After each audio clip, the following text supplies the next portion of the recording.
Okay. How are your headphone levels? Good. Good? Okay. Since I'm half deaf, I mean, you can shout into this. Yeah, okay. You just have the right same there. problem I do. Yeah, it's beautiful. Yeah. It's good. Okay, good. You know what, Bruce? Do what? I always forget to do this, so I'm What? going to ask you to do it in the beginning. Would you be a deer And say, and look into the camera and say, "Hi, this is Bruce Boxleitner, and you're listening to Addressing Gettysburg," or you're watching Addressing Okay. Gettysburg? hi, this is Bruce Boxleitner, and you are watching Addressing Gettysburg. Perfect. It's like you do it for a living. Yeah. And we've got Hershey's s'mores here. There you go. There you go. There you go. That's a cup. Little Yeah. Little South plug Central there. Pennsylvania. That is Hershey. Yeah, I should get my own logo on some mugs and put them in here. Yeah. That would be the smart thing to do, right? Probably, yeah. Yeah, Yeah. of course. Okay. Oh, I like this. There we go. Yeah, There we go. yeah. Do, do, do, do, do, do. All right, and then I'll take this and go over there. Do you know this guy, Dave Malgi? Yeah, I do. He has quite a collection. He was quite proud of it. He really wanted to meet me and Stephen last night. In fact, he wanted to meet me at the house when we were at the Schmucker house shooting. Felt really important that we see this collection. Yeah. So, that's cool. So do you need a ride there? Yeah, well, I mean, I think he said he wanted to know if I was coming over sooner because then he wouldn't go out for lunch or something. I don't know. Oh, okay. I said, no, it won't be until... Because I could Like take in a you while. after this. I have another show to do tonight at 6. Yeah, But maybe something in between. yeah, if you need a ride. Yeah, I'll call him after we're done with all this and see what he's got. Okay. I mean, how long can it take? What, this? 4 or 5 hours. No, well, I Oh, think we did that last time. Yeah. That's true. No. That's true. All right. You know, you gotta be careful. Don't get me talking. No, we'll keep it Chatty Cathy here. we'll keep it light and fun. Frothy. Frothy, yes, light and frothy. Okay. Here we go. From the Gettysburg Museum of History Studios, You're listening to Addressing Gettysburg. Hello, everybody. Welcome to this episode of Addressing Gettysburg. And as you may know, at the time of this recording, Bo Brinkman is making another movie here in town. It's called Gettysburg 1863. And one of the people in the film playing the Reverend Samuel Schmucker is an old friend of ours because he's been on the show before, but this is his second time. And it's the one and only Bruce Boxleitner. Welcome, Bruce. Hey, we'll both applaud, all two of us. Yeah. Yes, How you I'm doing? happy to. No, I'm happy to be here. I'm happy to have you. Yeah. And I didn't know you I were like going your to. new digs. Since I was here last, it was over there by the visitor center. That's correct? right. We were in a shed. And you're basically in the garage. So, with the lawnmowers Like, and exactly. the With the tools, snow all blower and the gardening tools. And gardening everything. tools. Yeah, that was us. No. So what was it? Oh, I didn't know that you were in this.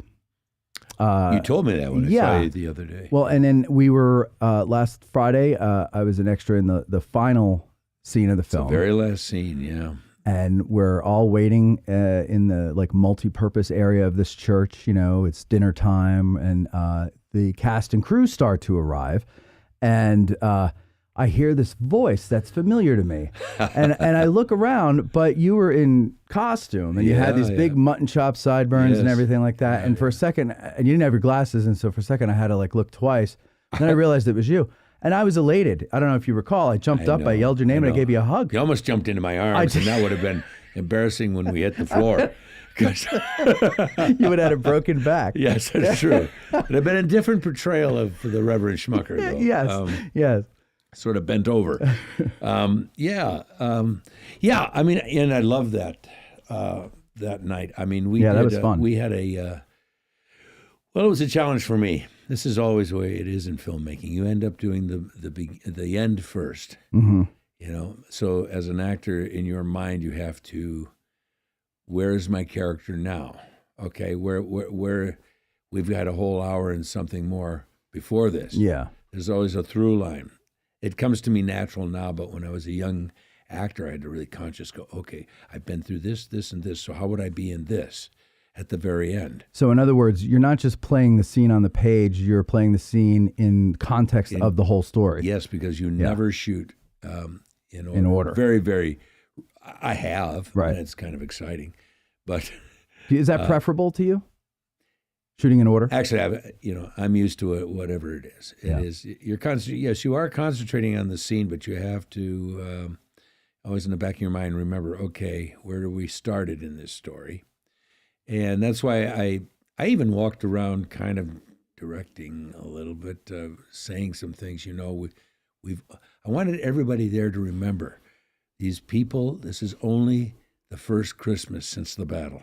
Yeah. So since July, all this, and these people aren't done with this war. The war is still going, by the way. Yeah. They're still wounded, clogging up everything, basically using up their local resources, which I think was probably becoming a problem.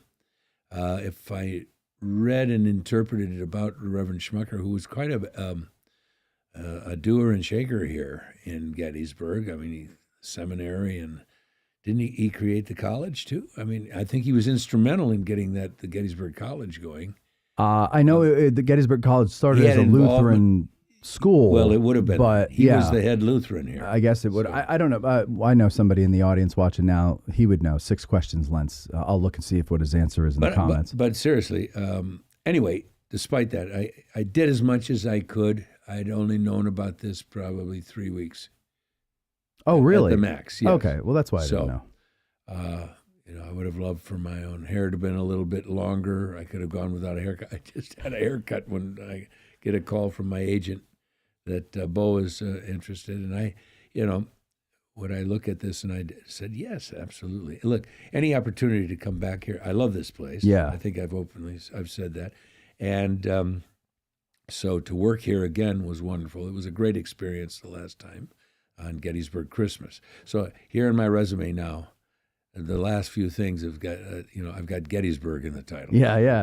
Well, and you do like it because you had it yesterday off, and we went to Little Round Top. Yeah, and because last time you were here, 3 years ago, it was closed. Still closed. Yeah. And then when we came back for the premiere 2 years ago, it was still closed. So, and I wanted to take my wife up there because it's such a vantage point to see the entirety of the battle there in a way.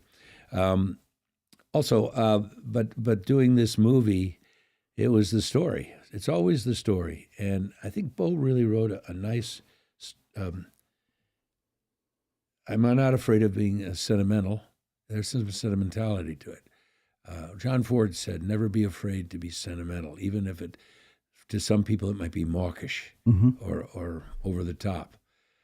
Basically, in all of us, there's a sentimental streak, even the hardest of us. Yeah. And it works its way in. Even though you can be critical. Sure. But I think it's the human experience.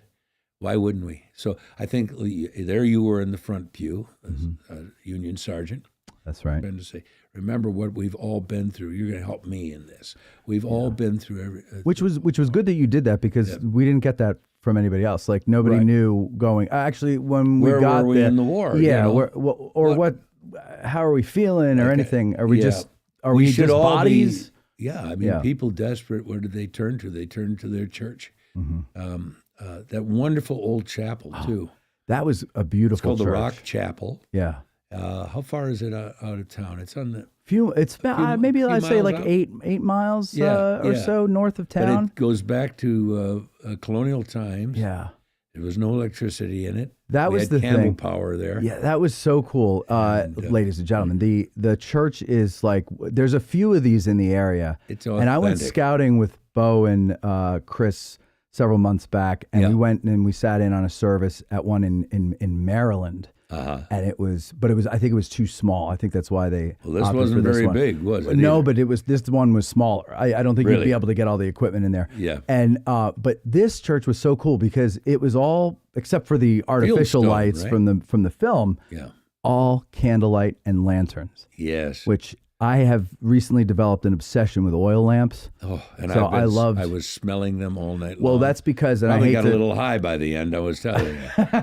I hate to point this out, Yeah. but they did not light them properly, and that's why they kept having trouble with them, Fumes. and that's why you kept smelling it. Yeah. Yeah. Because remember, it was right under my pew. Mm-hmm. That pew it was an authentic one going way back. It's probably about. You mean the podium that you were my at? little Yeah. podium there? It was about 200 years old. Oh, really? Yeah. I didn't I know get that. a kick out of this. Yes. You know, so Yeah. it really transports you back in time. And for an actor that if it can just, you don't even know it. You know, you just kind of feel, I'm there. This is real to me. Yeah. And I try to make it real. Now, you were asking me the other night at dinner or yesterday, about, I had quite some flowery language. It wasn't written by Schmucker himself, but there's no reason to believe he didn't quote other theologians. He was in that world, he was a major player. He was a major theologian. Yeah. He wrote volumes. But the part of him that I'm fascinated by was his abolitionist side. Mm-hmm. Now it takes us to the war, okay? And I have a scene coming up where I'm overlooking the stuff that we've gathered for the Underground Railroad. Okay. I think in the McLean house. We're back there, and the women are. I walk into a character is bringing some in, and he's bringing some shoes for them, and they should be here this afternoon. So he was active in that. I remember going to the Dobbin house and where that safe room is. Yeah. Okay, the hidden room. But anyway, so he was instrumental in that. He was actually, and then in my research, all I could do was Google and IMDb, all that stuff to find out about him. Saw some pictures of him.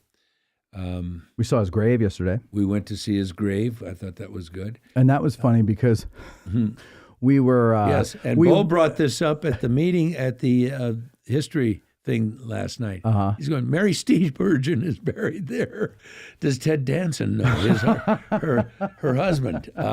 But she's like the 16th in line in that family. Yeah. I think she's Is there? related. For real, like the actress And that Mary was Steenburgen is That related? was his first wife.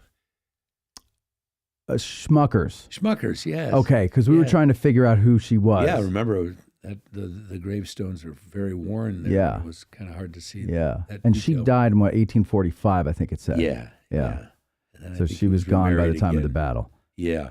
But so it was funny when we were going to find his grave, we knew roundabout where it was, but then we didn't know what it looked like. Here we are and then parked we're driving around in circles trying to find the name Schmucker, right? Yeah. And There's Scriver, there's Shriver. all these there's- different. Every time we see an S, we get Spangler. excited, and it's Smith or something. But then I said, "Wait a second, why don't I just Google it?" So I Googled it, and I got a picture of it. And so now it's very luckily for us, it was a tall monument. It was like a Greek column with an urn on top. Yeah. So we're like, okay, because there's a lot of some type of column with an urn, but not a Greek column. There's not a lot of those. So we're like, this should be easy to find. And we go in this circle, and then we get to this spot, and we're really like, puzzled We're now. like, Jesus, we Where haven't are found this thing. Where?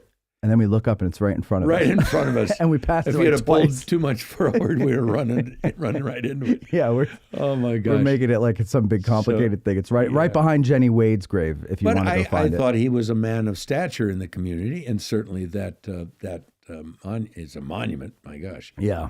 pretty tall. But anyway, that's the side that that ties me to the war.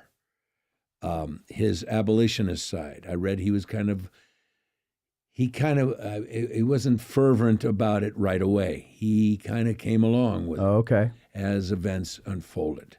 He was middle of the road, so to speak, about the whole slavery question and about freeing. But then, obviously, that's a commitment because he was not to be found when they got out, which a lot of people didn't do. And I wanted to remind our extras, your people were trapped in your cellars, and wherever you could hide, you couldn't get far. You were surrounded by these massive armies. Yeah. You had to run right into the battlefronts. Right. So you got to hide. And that I think maybe you told me, and somebody did tell me that for months there were rumors always. The rebels were in the area, but yes. But this is human. Well, surely they won't come here. What have we done? Well, you'd have a lot to take. Yes. Let's say they had to live off the land, and your farmers and everybody missed a lot of cows and chickens. Yeah. Okay. To go back to a question before people watching in the audience get impatient, Schmucker was influential in founding Pennsylvania College, now Gettysburg College. Okay. And the land for the college, I didn't know this, but Mike Lentz provides it for us. He says the land for the college was provided by Thaddeus Stevens. So you had a scene with Thaddeus Stevens, didn't you? Yes. I had to kind of put out a little fire was going on with him, and they were getting loud. And Thaddeus was the loudest. Of course. And after a few takes, played Dr. O'Neill. Anyway, it worked out. I just step in and remind them that what they're arguing about this evening in my home is not going to get settled. These are big, complicated issues. Yeah. Democrat and Republican. And I can understand their passion, and I agree with it, but not here, gentlemen. Yeah. We're not going to do it. We're having a party. Let's create some, brotherly love here, right, and goodwill, and they, but still Thaddeus. So the doctor extends his hand and goodwill. Yeah. Yes, he goes goodwill. Then he wants to shake his hand, and he just harumphs and walks away. So much for the goodwill. It lasted half a second. Yeah. Back to the church scene. So you mentioned that what you had, the sermon you were given was taken from, who did Bo take that from? I'm not sure who okay. it was. I think but it was a theologian.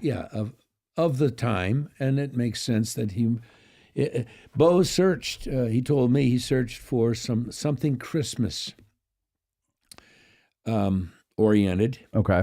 And he looked at as much as he could of what he could find of Schmucker's writings, but he found something, I think it might be a Spurgeon, something like that, Thomas Spurgeon. That sounds right. Yeah, I think that's the name you said before. Of the time. And he quoted that, but there's no reason that Reverend couldn't have used it. But hopefully it's an emotional ending. Our boy comes home. And you can look at it great, and then Hark the Herald Angels Sing. Yeah. It was fabulous that everybody got into that and sang it. We had some beautiful women singing. Oh, my God. Voices. Yeah, with and those that final verse where you really come down to Hark the Herald Angels Sing. Glory to the newborn. And it swelled. Yes. I got tingles up my spine. And but did you? How about that poor organ player? Oh, yeah. That poor guy. The first take, I want to go, hit it, Jack. I don't know what his name was, but I wasn't Jack. I even went like this. I went. He couldn't see me behind that flat. There. Yeah, there was a flag there for the light. Flag, yeah. But that organ was a pump organ. Beautiful. So I could hear, as he's playing, I hear clunk, clunk, clunk, clunk, clunk, clunk, clunk, clunk. It's an old one, and too. I'm thinking it's two, I've seen them where they're two foot pedals and you alternate to get the air going, right? And so, during one of the breaks between takes, I said to him, I could hear you working those pumps. And he's like, oh, yeah. And I go, just doing this the whole time, huh? And he goes, well, and with my knees. And so I went and I looked, and so it's got the pedals, but also these things on the knees. So he's going like this and like this. And he's Holy moly, he's 80 dancing. years old. Yes, he is. He's dancing back there. I mean, jeez. So wow. That's why I think for a while there was a timing issue where we were like ahead of him and he couldn't keep up. But anyway. Well, what was great too is that he started a little before. So we waited for the next time to come in, what I'm saying? It's a little preamble or whatever we call it. Intro. He had an intro to it. And but my voice went out halfway, so I know I'll be doing it in ADR. I got through Hark the Herald Angels Sing, Glory, To the newborn king. Newborn king, and went out, and I just mumbled it back here and lip synced it as much as I could. Well, they can go in and out of you. Just understand, like we were saying yesterday, there's a lot of things going on in that scene. You're going to be going back and forth. Yeah. So it could very well have been on camera to start it, right? But you're not going to get back to me to maybe the end. When everything comes together. You know, it's an affirmation of life, Thomas. I don't want to tell the story. Right. You know, I think in the larger sense that what I was saying to everybody about how tragic all of this was for these people in this town. They come to get solace in the church, and then a favorite son is found. He gets back. It's an affirmation of life that still has death all over the place, and the horror of the psychic horror of it all for these townspeople. Think about 19th century people. The loudest noise they would ever hear was a locomotive. Mm-hmm. Think about that. I know. We're all half deaf because we have city noise. Yep. You know. Yep. No, and that's true. And like we were talking about that yesterday. There were artillery. Gunfire on massive scales, things like that. It must have been absolutely just horrendous. I can't even imagine, especially being in your basement where all you hear is a sound, but you don't. And the ground trembling, and the building trembling. Yeah. And, that's why I kept pointing out to everybody, if they wanted a mental picture, that Don Trioni picture that's right out in front of the library next to the Lincoln statue on Baltimore Avenue. Okay. It's there, and it's a grandfather, a woman, and her daughter. Oh, yeah. And they're in their cellar. He's kind of looking up, and you can tell something is hit because the little girl is going like this, and she's grabbing onto her. And I'm thinking, these people, they never anticipated this. This was Pennsylvania. The war is down there. It's down south. And there's stories of young boys during the first day's battle going out, climbing up a tree to watch, and a shell goes right by their head, and he scurries back down the tree. Oh, yes, I would. But people don't realize the danger of a battle when you're not on the field, because of overshoots and things like that. Absolutely. Absolutely. There's, a lot of inaccurate shooting going on. Sure. And then when it finally hit the town itself. So it was a traumatic thing. I just wanted to remind the extras, you're part in this too. You've been traumatized, and this is the place you would go to get solace. Yeah. Protection. God, And that was a long shoot, though. That was, 5 hours sitting in that view? My ass is still sore from that. Yeah. It was, those feet were hard. killing me. My lower back was killing me. And that's why I tried to sit down as much as I could. But I'm enjoying it because this is a different character for me. I've hit an age now where I'm playing older men, and I've played a judge now. I'm playing this reverend. I think he was probably in his, didn't we talk about this, maybe his 60s? People may know he was in his 60s because he died in 74, I think. At 74, and he died in 73. He was 74 years old when he died. Right, I've outlived him by a year now. 1799 to 1873. Yes, I think is what yeah. But that's probably so a good run, run for a man of that time. But he was well known, and all Bo told me was he's a significant man in the life of Gettysburg. Yeah, and he was a man of importance there, and he was a target too. Apparently, I got that again last night. Yes, they know who the Thaddeus Stevens was. They sacked his ironworks. Sacked his ironworks.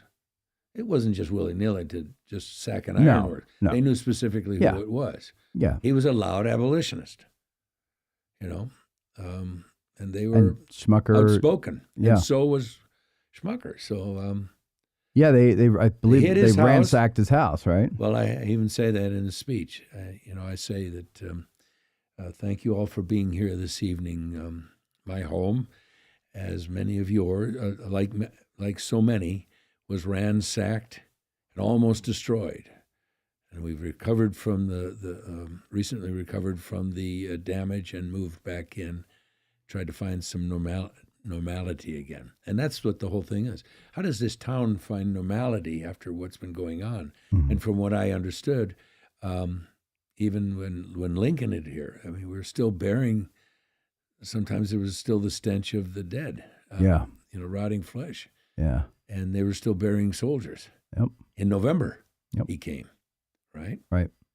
So I love that about the story. We don't think of, we know the combatants, we know all the soldiers, the strategies, what happened, what should have happened and failed and all that sort of thing, Pickett's charge, all of that, but we don't know about as much as ever been a movie as I know of, and I would have seen it, about the townsfolk, about the collateral damage. That's true. That we call it today. Yeah, you don't They're see collateral that. damage. Right. Yeah, well, no, they're human beings. Right. Caught in something they didn't think they'd ever have a part in other than their sons marching off. And they certainly didn't ask for the war to come to their front doors. And I picture it, this market town,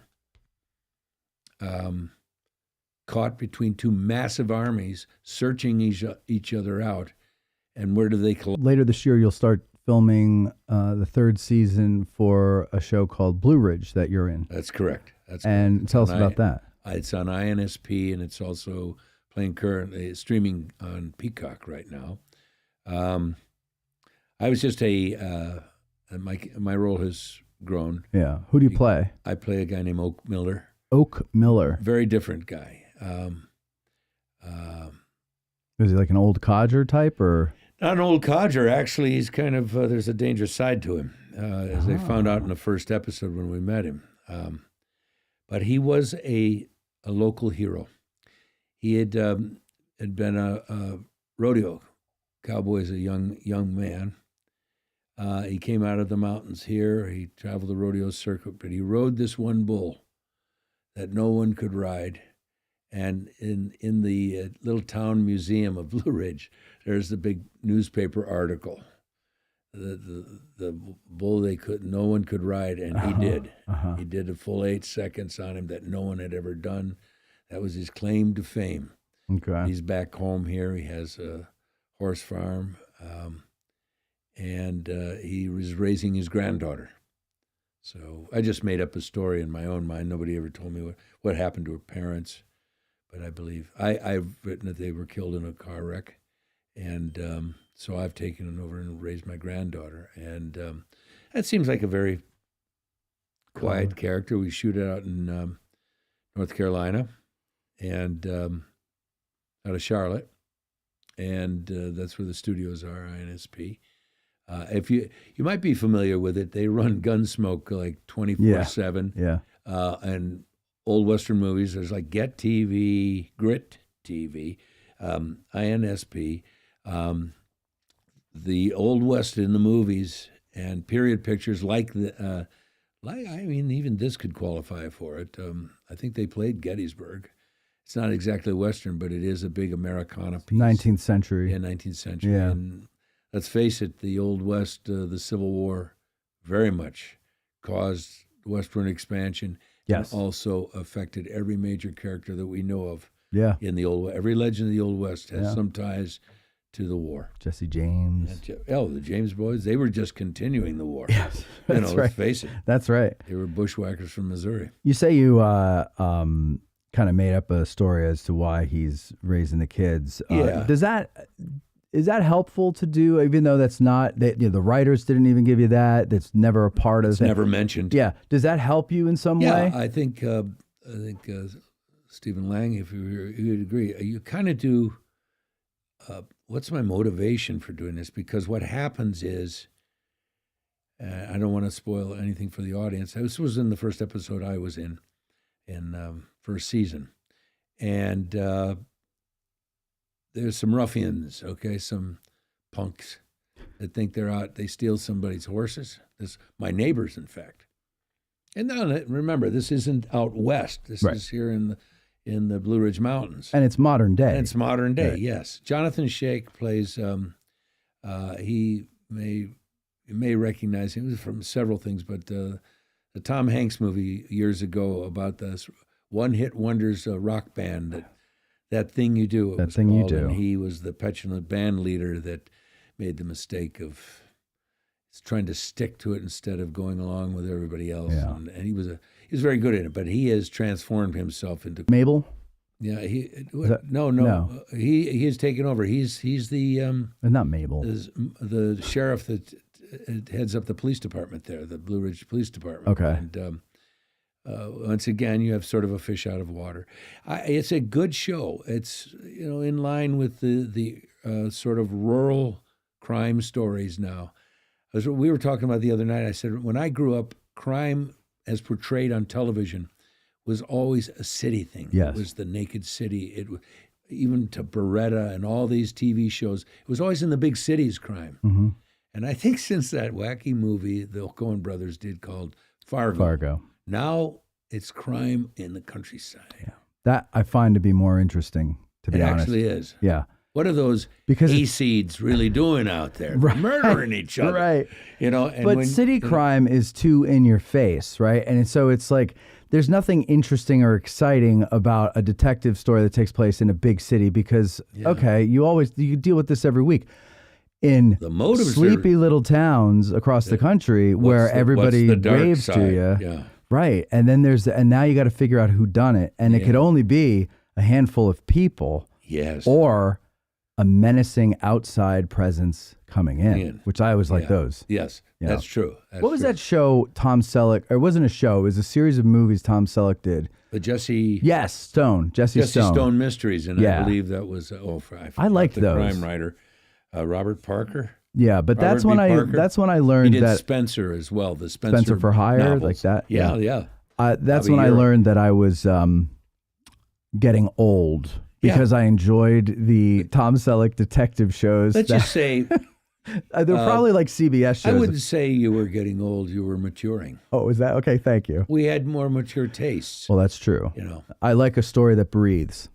When I started in television in the '70s and then on into the early '80s, we were in the period of Policewoman with Angie Dickinson, Robert Blake in Beretta.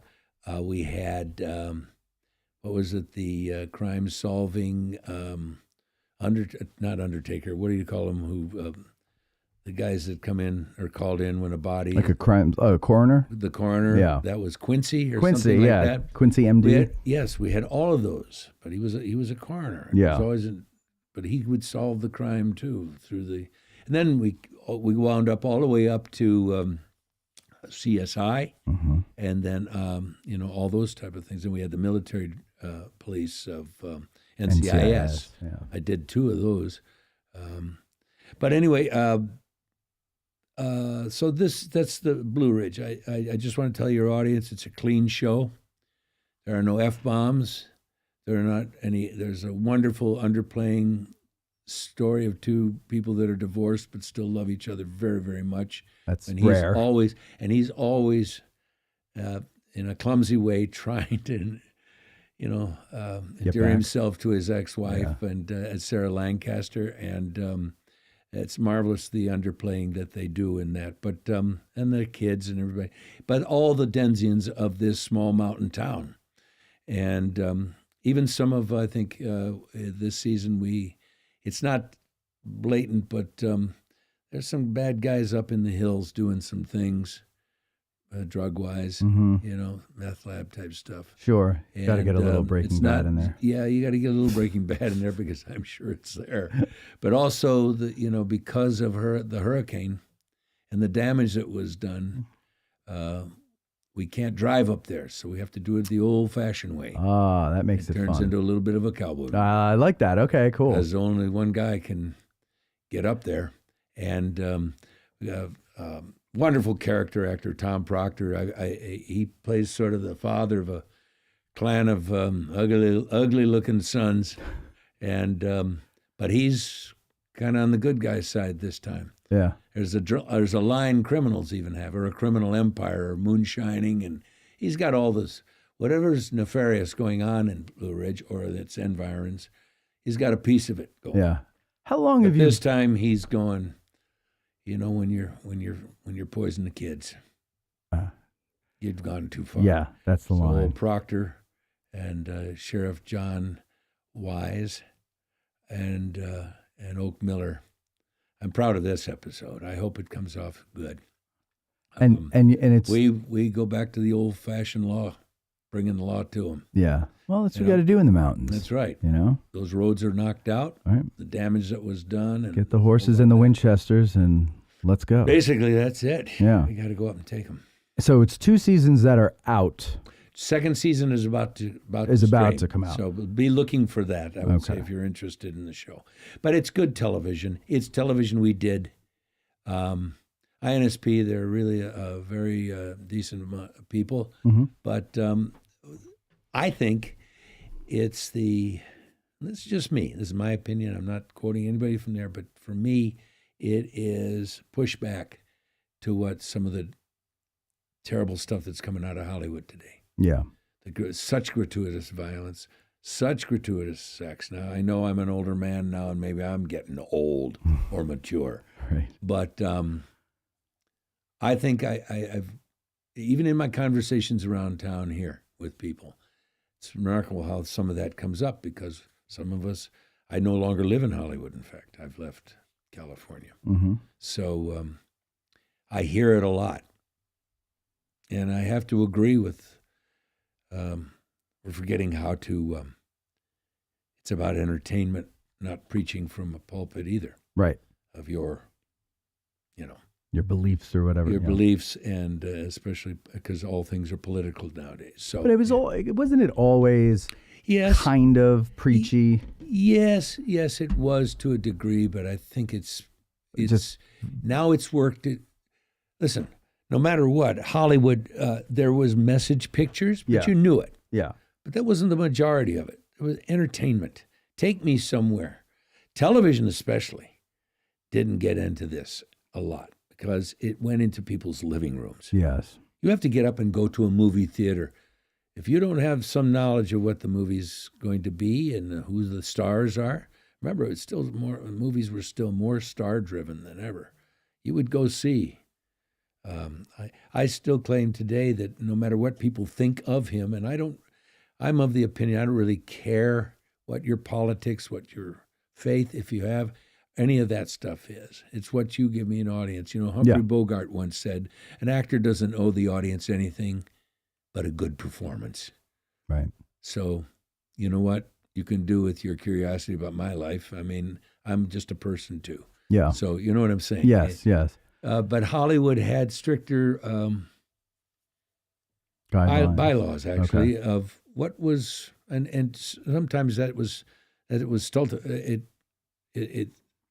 stunted creativity, but people found ways of going around that. Mm-hmm. Clever ways, mm-hmm. and that's called good writing. Yeah, and I personally think there's we're in a period that, and the numbers show it. Movies aren't selling like they used to. Yeah, even not. Streaming is now struggling. People are dropping. It's and in that case, I think there's the economics of it. Hollywood is probably there in name only. It's everywhere now. Yes. Go to Atlanta, Georgia. Yep. Go to Netflix. Just created big studios out there in New Mexico, Albuquerque. Yep. It's everywhere now. Look, Charlotte, North Carolina, INSP. They have a major studio there. Yeah. They're all in house. They've got their editing. They've got their, filming in Gettysburg. Filming in Gettysburg. Look at that. Yeah, It was the real place. You used to build this on the back lot. Right. You build it on the back lot, or you go to Toronto or Ontario or some wackadoodle place. Yeah. I mean, you could name it, or you could build it. But Hollywood, in the olden days, the early days of Hollywood, they built it. They didn't go on location. Right. If they did, it's Simi Valley, which is probably was an hour drive from downtown Hollywood. Yeah. Yeah. But the world has changed in that way. But I think the Golden Globes was on the other night. They're not even getting audiences for this. And I remember growing up.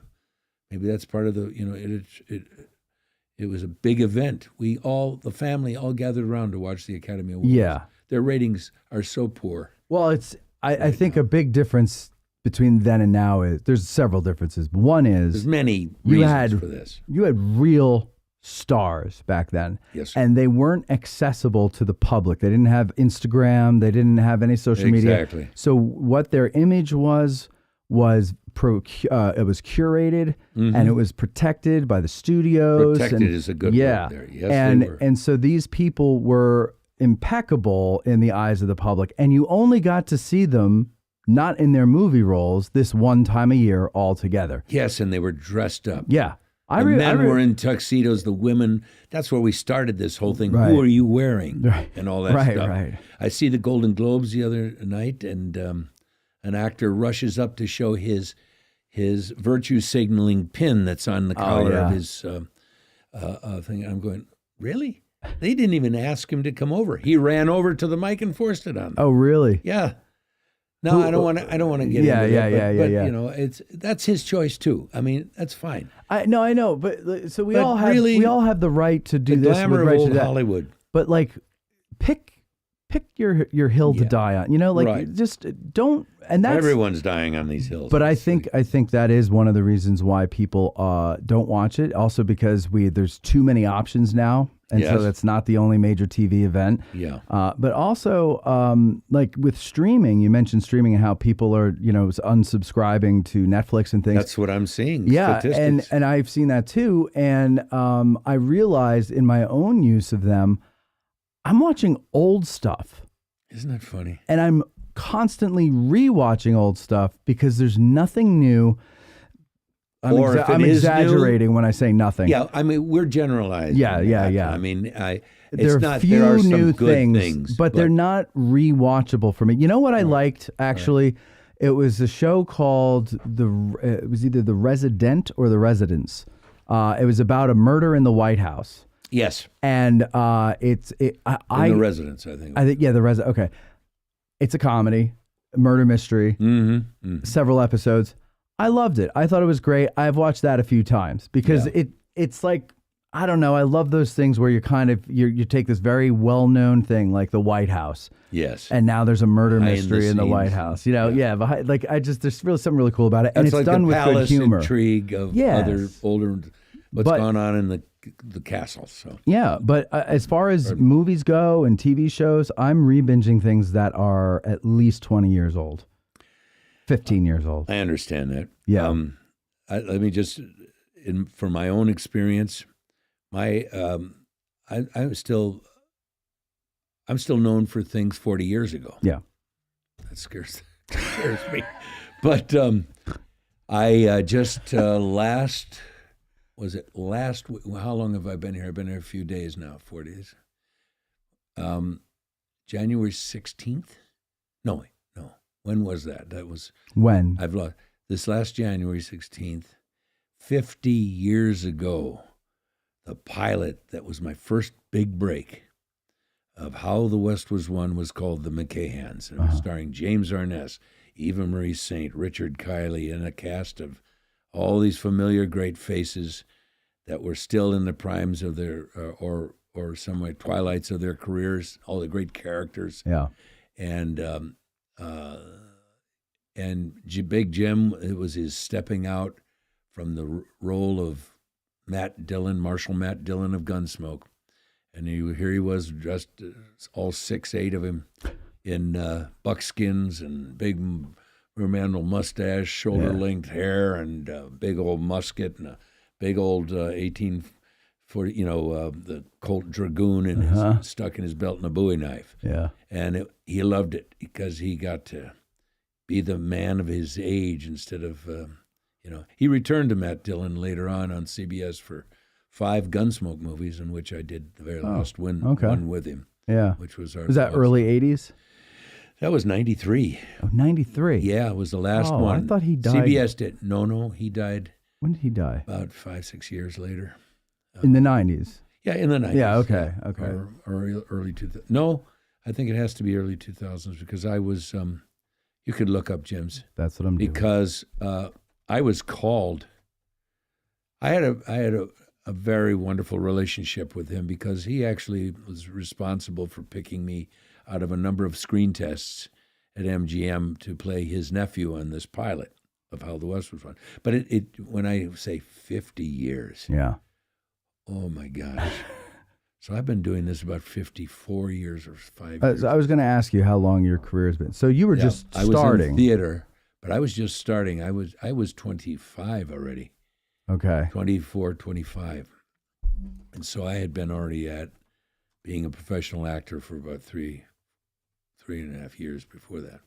So I don't mean to get into that, but Arness, it was a radio show called me wanting to comment on the death of James Arness. Mm-hmm. Boy, they just waylaid me there. I had no idea. Oh, so you were just finding out. I just learned from them. And so I said, if James Arness gave me a career because he had casting approval of this new pilot. It was going to be a big pilot and it was going to be at MGM, not at CBS. This was, we were in ABC.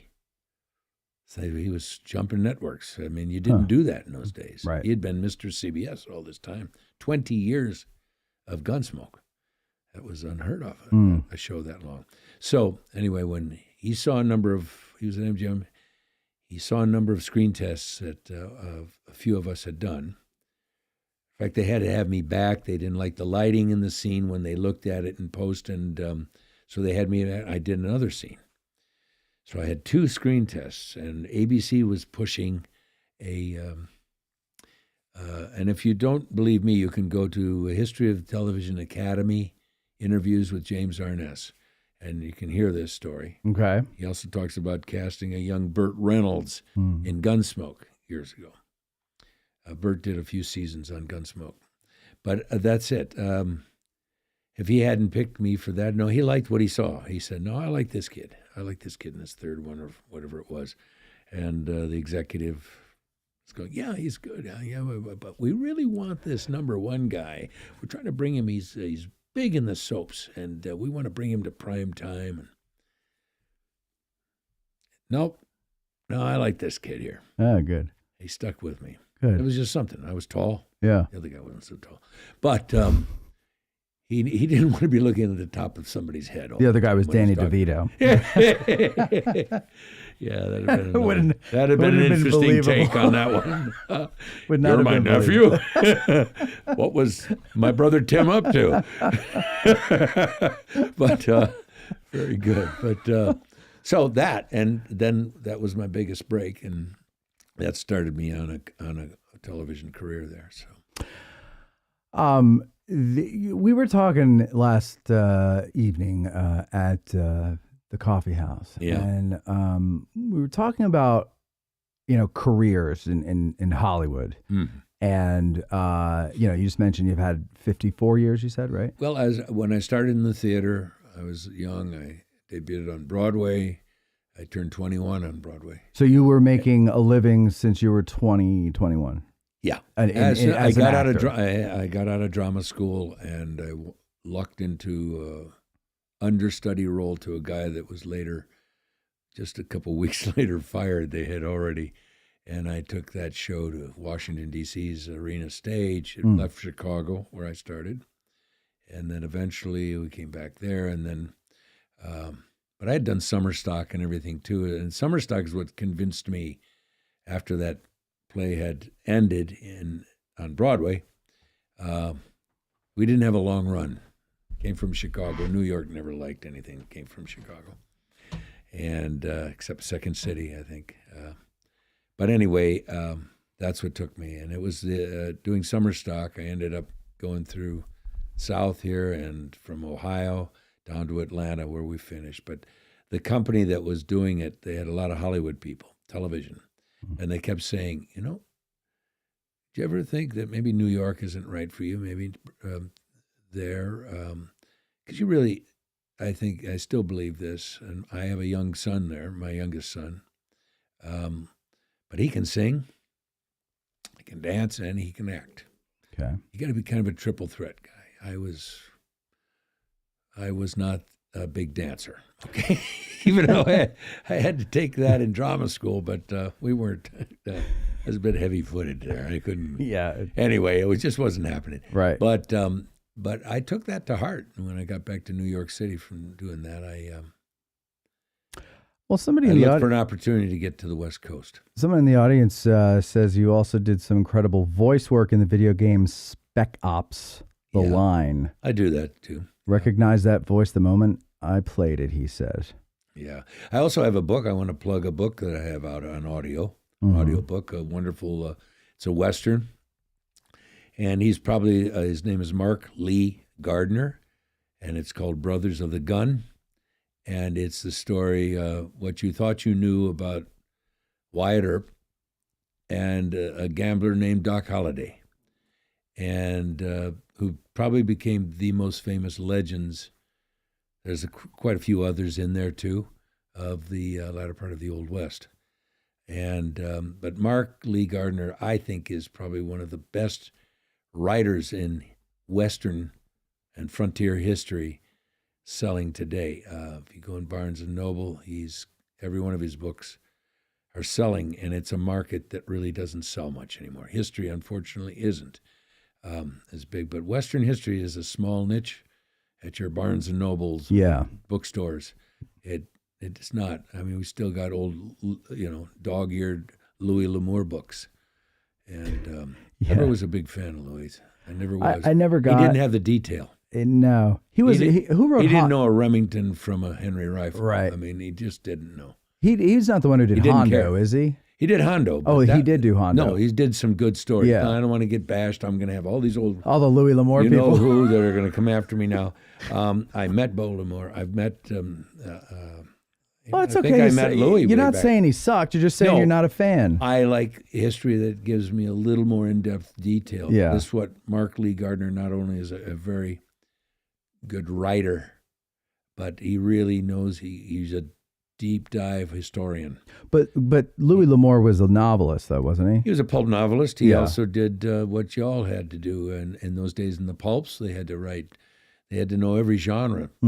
Detective fiction, big in the pulps, the noir world, Okay. and probably some science fiction, also adventure, romance, all that stuff. I know he wrote sea stories. I know that, rugged sailor stories out in the ocean, but things like, because I think he actually did that. He actually was out on, Okay, so he's as a young writing man, from growing experience. up in lumberjack stories, things like that. But this is pulp fiction. Yeah. By the way, before we get too far away from Mr. Arness, 2011 is when he passed away. Yeah. 2011. So that was. I was. That really took my legs out from under me. Yeah. I really developed a very good friendship with him. A man that I would say was my mentor. He would shy guy. Yeah. Really? Yeah, but he could be really extroverted too. I always knew when we could hear his big roaring laughter coming. I said, "This is going to be a great day," because Jim sounds like he's in a great He's in a good mood. And when you're the star, he taught me what it was to be the star of a show. Okay. Not what the public sees, but the workaday making of a television show. You have to, he probably had to do them shorter things. I think when they were doing the first black and whites, they were half-hour scripts, so the show was a half hour. So they had to be tight, and they had to do probably a couple in a week sometimes. I've talked to Hugh O'Brien and people like that, and when they said, "Oh, we did 36 episodes a season," I think Hugh told me that when they did The Life and Legend of Wyatt Earp, it was approximately the same time. This was the adult Western was coming out. Okay. And Gunsmoke touted itself as an adult Western. John Wayne actually was instrumental in helping him get the role. He recommended Jim because he was under contract to Wayne's company, Batjack. Yeah. And I was going to say, you've got. You never met? Yes, John I Wayne? did. Yes, You I only did once. When did you meet him? It was at a People's Choice Awards where he famously stood up. See, the times were political then. Of course. Jane Fonda Yes. was on stage. We all know about Jane. Mm-hmm. And my my co-star on How the West Was Won was with me. I later married her. My first wife, Catherine Holcomb. So we were there, and it was at the Beverly Wilshire Hotel, and the Duke comes up on stage. I was thrilled to see him, and this was in a time when he had already had the big C. He was the only star that could weather getting cancer, and his career wasn't destroyed. It actually sent him on a mission. He created the John Wayne Cancer Institute that's still going strong in cancer research today. But which that's so perplexing to me that was a thing where you would have cancer and your career would be over. Yeah, nobody would insure you. Oh, okay. Does that make sense? Yeah, no. I thought it was that makes sense. Also, let's just be frank here. In society, oh my gosh, cancer. Well, no, I remember my grandfather telling me that his father had died of stomach cancer. And he said, but you got to remember in those times when you had cancer, like nobody talked about it. Oh. And so it wasn't, it was just weird when he died because we couldn't tell people. And I go, why? What's the shame in having cancer? That's the way we look at it now. I not think like people are cancer survivors, and we wear that as you should, sure, as a badge of honor. Scarecrow and Mrs. King. Right. I just reunited with my co-star, Kate Jackson. You might remember her from Charlie's Angels. Oh, sure. Which was such a phenomenon in its day. Kate and I ran 4 seasons as a Scarecrow and Mrs. King on CBS Monday nights.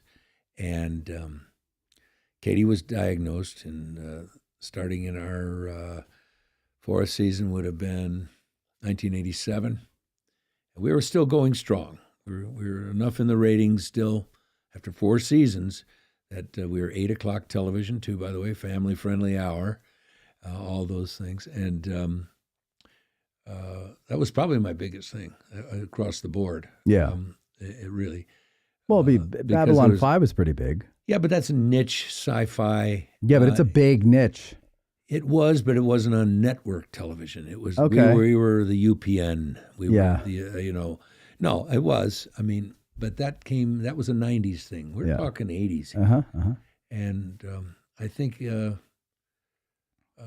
and I just reunited with her, I think last April or May somewhere, I forget the exact time, at a thing called the Hollywood Show in Burbank, California. It's a big autograph and collector's show. And we had the cast of Scarecrow and Mrs. King reunite, who's left. The boys that played her 2 young sons are these big burly men with beards now, and I'm going, I used to take your hair. Oh, what hair? I used to ruffle your bowl haircut there and tease you all the time and kid with you. But to see Katie again after 38 years was remarkable. And only because she had, we had to go off. That's why. Maybe the public doesn't know that. I don't think I'm telling anything out of school here. You had to go off. You had to go off there because she had cancer. She was diagnosed with breast cancer. Yeah. And we weren't told. Okay, so I didn't know. You The found that out studio later. slammed shut. Yeah. And we had to finish up some episodes that were owed for that season. And it was Martha Smith, who played a co-star in the agency, CIA there. She had to sort of step in and do the physical, and then they would do a couple of remotes that was in Mrs. King's house, and Kate was sitting on a couch talking to me on the phone. That was not the show, right? But they had to adapt it because we had what were they going to put in its place? Yeah, for the remainder, right? So we had a few episodes. It was strange, but like I said, and it is no fault of Kate. I'm not casting any aspersions or anything about or commenting on cancer. It just was a different time. It was treated differently, and in the show business, it was kind of death knell, because I remember AIDS was about the same time, and when Rock Hudson suddenly died of AIDS, right. Hollywood took a jolt. 'Cause Yeah. we still didn't know how it was spread. We didn't know how it was, so. I just saw something about that the other day, and one of the leading ladies he was working with around that time was like infuriated because She had to do a love scene with him. well, yeah, and she didn't know because nobody knew how it was spread, and she thought I was kissing him. It scared her. Yeah, I can't get remember it. who that was. Oh, I know it was. Oh, but okay. I think it's Well, it's out better. there because I was It's watching out it on there. You can do YouTube. it. Yeah. It didn't come out of this mouth. No. Okay. Today, people. Oh wow! I mean, Keep your nose clean. no, I don't know how we got onto that, but I'm just well, saying it was cancer. a We're different talking about television. John Wayne. And John Wayne, when he came out and said he was this for generations now, Yeah. probably three generations before, he was a major movie star. Shit. Right. Yeah. And he didn't. They were interested in John Wayne perhaps doing Gunsmoke, but as a movie star of his day, television. By the way, the business was so frightened of television, the movie business, because why would they go out if they can see me in their living room on this little box, Yeah. this little Motorola or something, Why would we? And it did. That's why we had all these big special things, Cinerama and 3D for the sci-fi to creature. keep people coming back. Yeah, we had to do a gimmick to get them back. Yeah. And we're kind of going through that now because streaming has really eaten into the Everything. And then when COVID happened, there we go again. There was this pandemic. Thank you, Mr. Tom Cruise, for bringing our movie theaters back with Top Gun Maverick. No matter what you think of him, he's the biggest movie star in the world. Honestly, I feel like if Hollywood wanted to put seats or butts in seats again, and they don't need to touch it with their remastering and all this stuff and, leave it alone, but re-release classic movies in theaters. And I think because they were made to be seen on the big screen. In the big screen. The movies today. They were shot for that. Yeah, the movies today, they know that they're going to be streamed for the most part. Yeah. Even when they come out in the theater, they know that they're going to end up on somebody's laptop. Oh, they have or that phone. deal right away. I mean, that movie isn't even made. Right. Well, that's what I'm saying. And so they know, like, in the end, it's going to be on a small screen. But those films, you're talking about the show How the West Was Won. What about the film How the West Was Won? They would shoot it with 3 cameras. That was and Cinerama. stitch it. Yeah, they would stitch it together, and you so could it see the seams. surrounded you. Yes, but like the Cinerama Theater and on Sunset, that was built for the debut of "It's a Mad, Mad, Mad, Mad World" and "How the West Was Won." It's a Mad, Mad, Mad, Mad World was in Cinerama. Yes, crazy with those big chase scenes and race scenes and things. Yeah. I think How the West Was Won was first, and that was the big epic Western. You still had Duke had a cameo in that, but Henry Fonda, Jimmy Stewart, there was all these chapters they had. Yeah. And so our series, because I was at MGM, the McCahan pilot was picked up, but we didn't start for like 6 or 7 months until whatever it was. I think I don't know the full story still to even this day, but we started much later on the series of it. It had to be picked up, and then there's all kinds of things because we shot that on locations. Okay. We were out in Arizona. We were out in Northern California. We were out in all over the place. Utah, southeastern Utah, Kanab, Utah. That became our base as well. So we actually shot out in the West, and that was expensive even then. Sure. This is when the Western was really. These were I'm very proud to say that I actually had a little bit to do in the last throes of the Western cycle of television.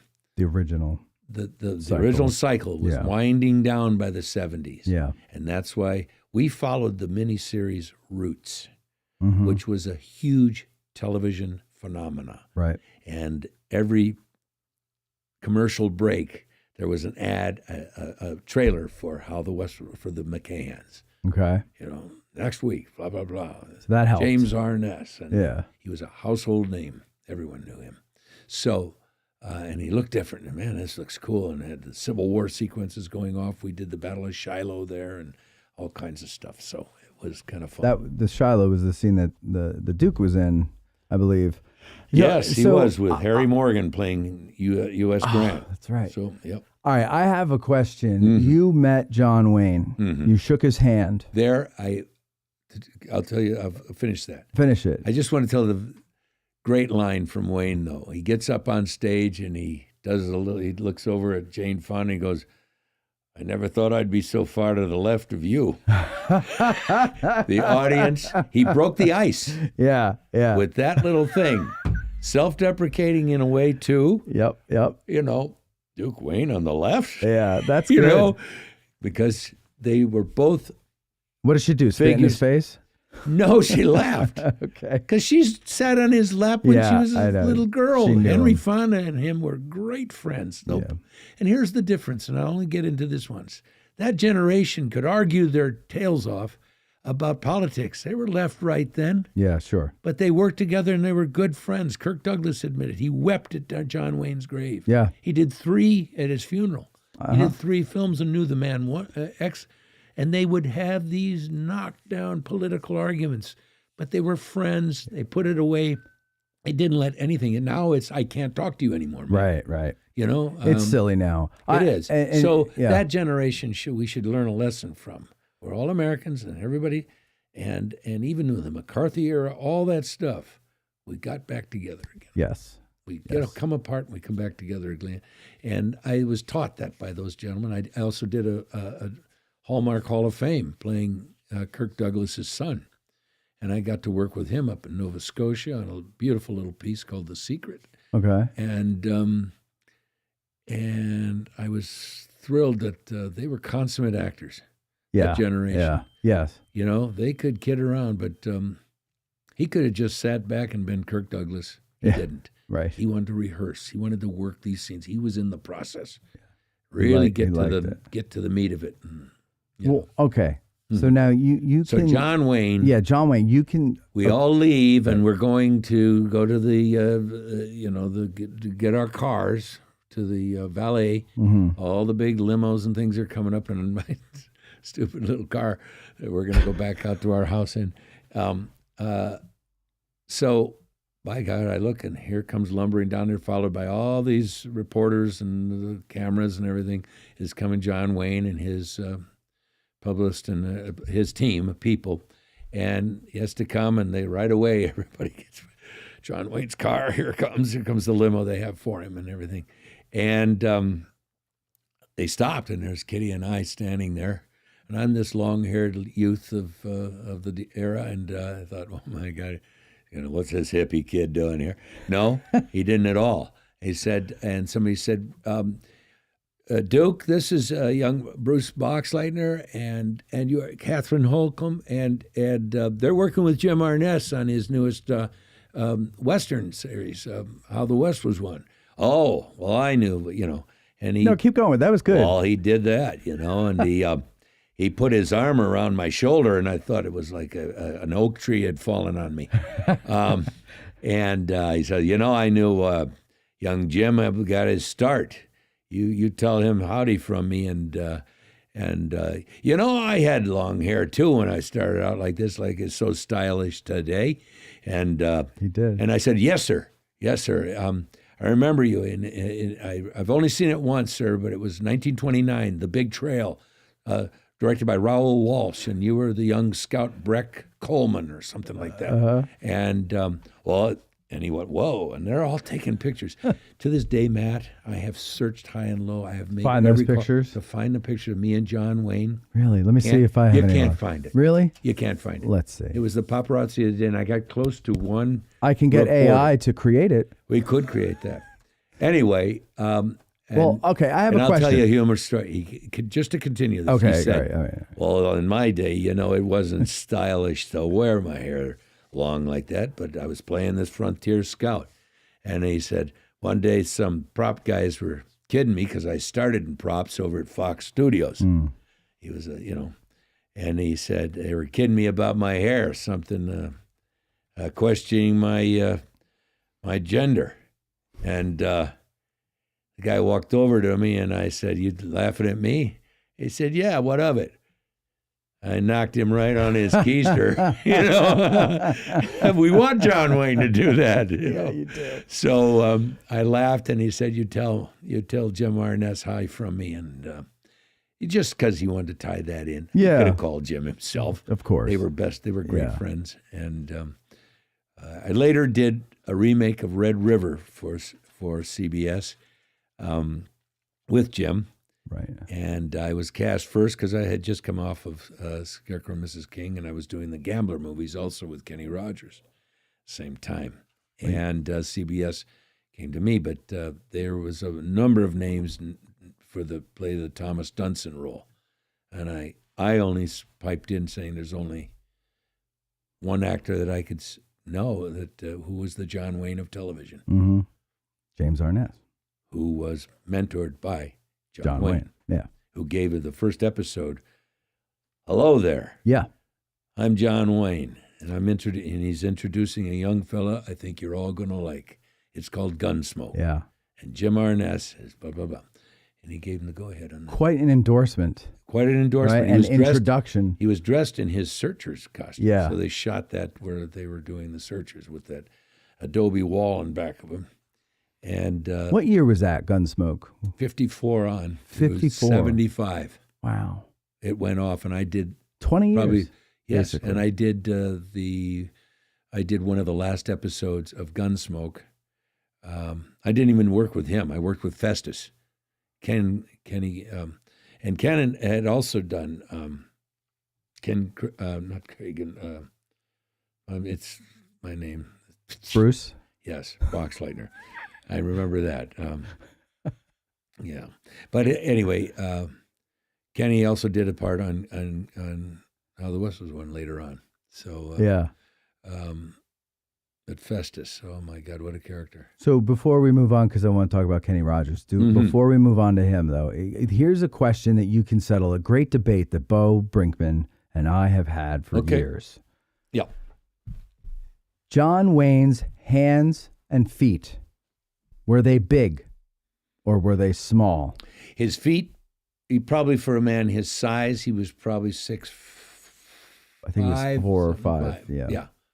Now you got to remember in high-heeled cowboy boots too, because they didn't have flat boots in those days. That cowboy had if you had bad arches, you didn't walk around cowboy boots, because they're made for a stirrup. Yes, they're not made for walking. They're not made for hiking. Those boots are not made for walking. No, they're not. Thank you, Nancy Sinatra. But yes, but hands, your hand disappeared in his. He had big old baseball mitts. Okay, so Bo claims that they gave him special small revolvers so that it looked like his hands are big. And I said, that's bull, because everybody who meets him says his hands... He shook my hand, Yeah, he shook my hand. I couldn't feel it for 5 minutes. And my hand disappeared. Big, meaty hands is what Glenn Campbell said. And he goes... Glenn did too, yes. And Bo said... Yeah, that's Hollywood. They all have to say that. And I said, Bo, you're just jealous. I will disagree with that John Bo, Wayne my director. is beloved. Yeah, no, yeah, because, he represented a certain thing, and they created that image. His name was Marion Morrison, and they created that name. They wanted it as all-American name because that's what the studios knew. This big guy who had been a USC football player busted up his shoulder surfing, and his football career was over.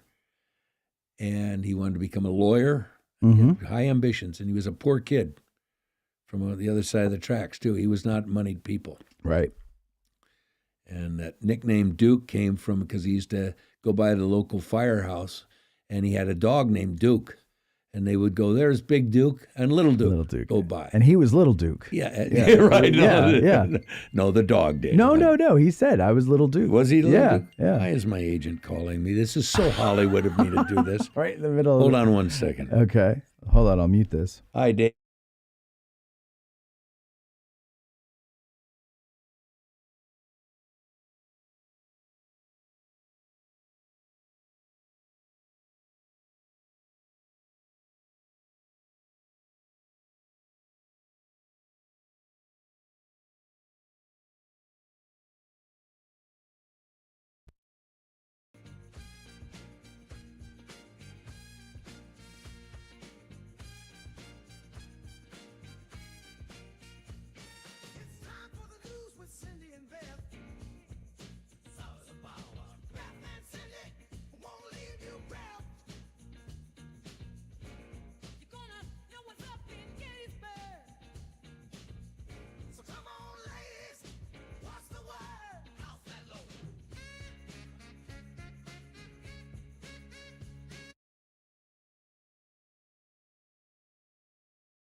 sits alone in his basement office, watching Addressing Gettysburg.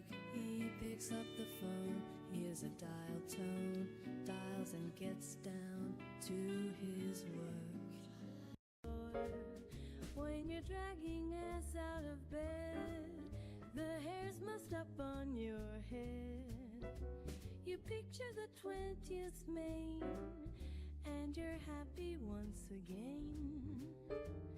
Fight the battle against being slow with Little Brown Top Row.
All right. Well, we can acknowledge that happened. Yeah, of course. I embarrassingly, Matt, I thank you for pausing there. Sure. I apologize to the audience, but it's an ingrained thing in every actor. When your agent calls, Answer the phone. oh, you answer the phone. Yeah. Yeah. Sometimes it's few and far between you hear from him. So whenever it happens, it could be important. He You're was just excited. checking on me, and I was telling him how much fun I'm having here in Gettysburg, and he was just saying, just hoping everything's going great. Good. So anyway, so there we were. So I was looking at some of the comments here from our live viewers over on patreon.com/addressing Gettysburg. Ken Curtis was Kenny Festus Curtis, I'm sorry, on yes. Gunsmoke. Yeah.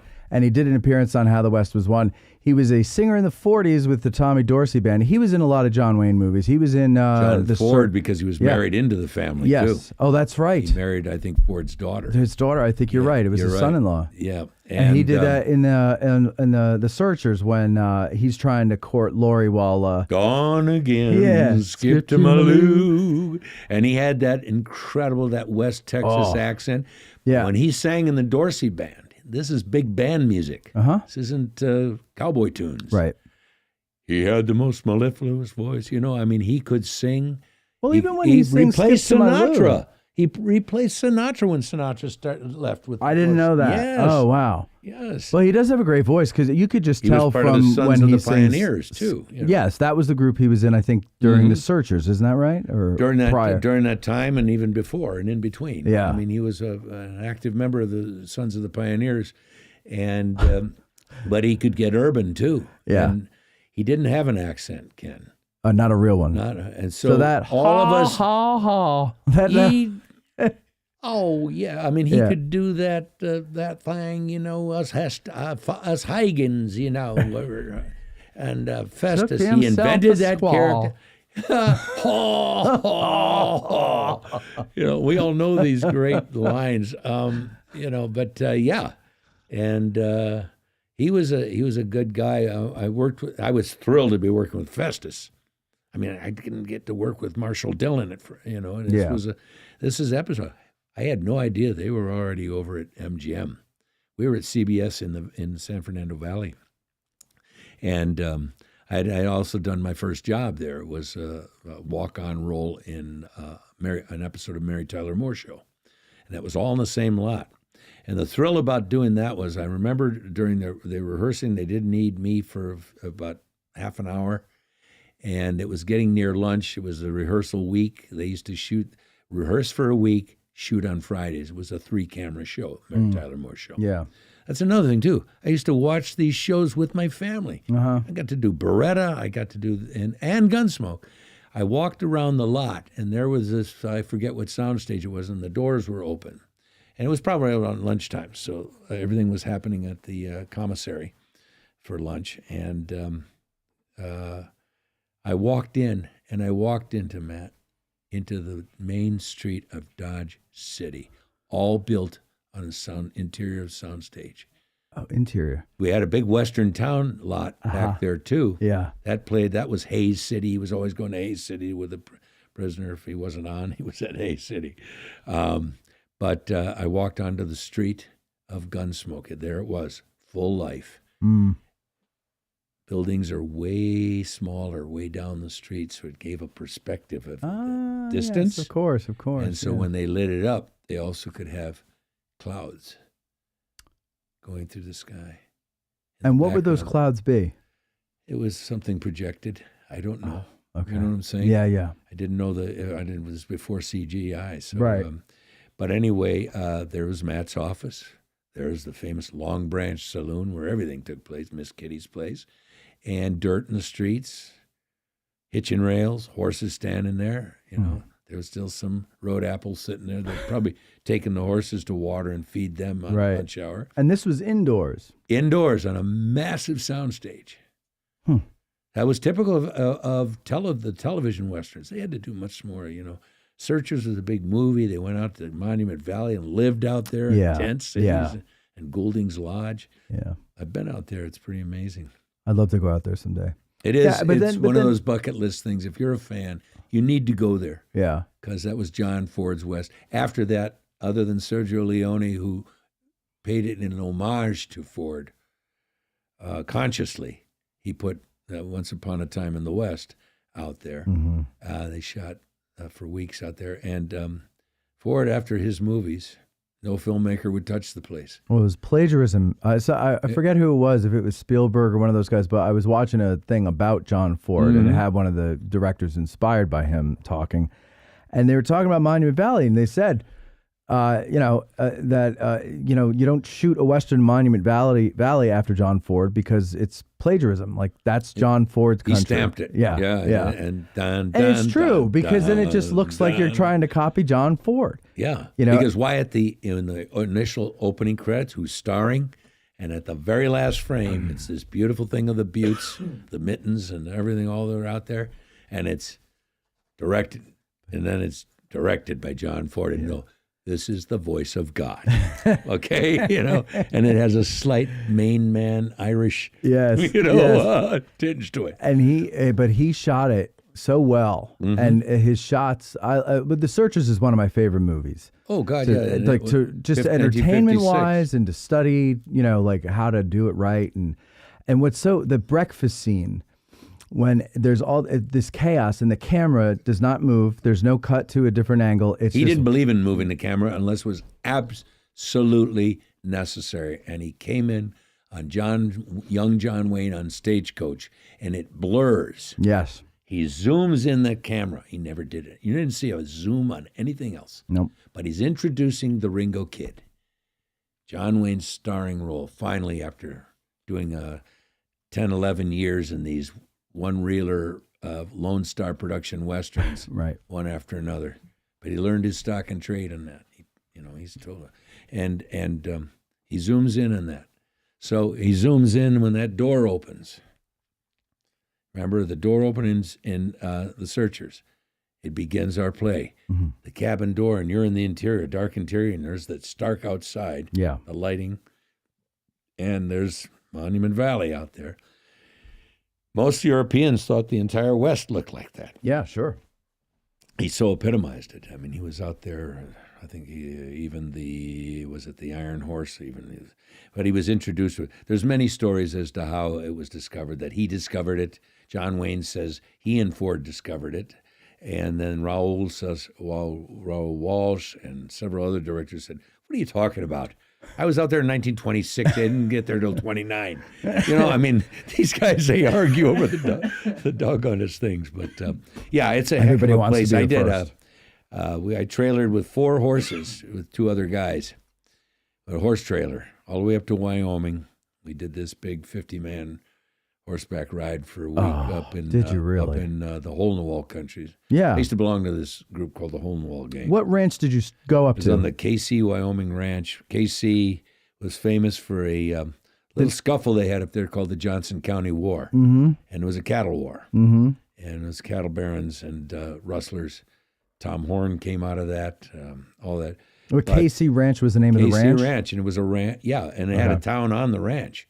When you're talking ranches, you're talking hundreds of square miles. They're huge. You know, because I so- went to one out of Casper, between Casper and KC, Okay, so you know called of KC. Willow Creek Ranch. Yes, that was and there. the hole in the wall Is yeah, part of their ranch. yep. And You went there. I went there. Well, yeah, I camped there. Yeah. See, I camped there, 50 tents. we had a cabin, but Yeah. I would love to have camped. And we, See, I'm not a rich movie star, Bruce. No, I can't but trailer my horse. I know, but these are guys, I can appreciate that. I didn't own the trailer, and I didn't own the truck either. Okay, I just good. I don't have a threw my horse. pony on it and my saddle and saddlebags and things like that. But you know it.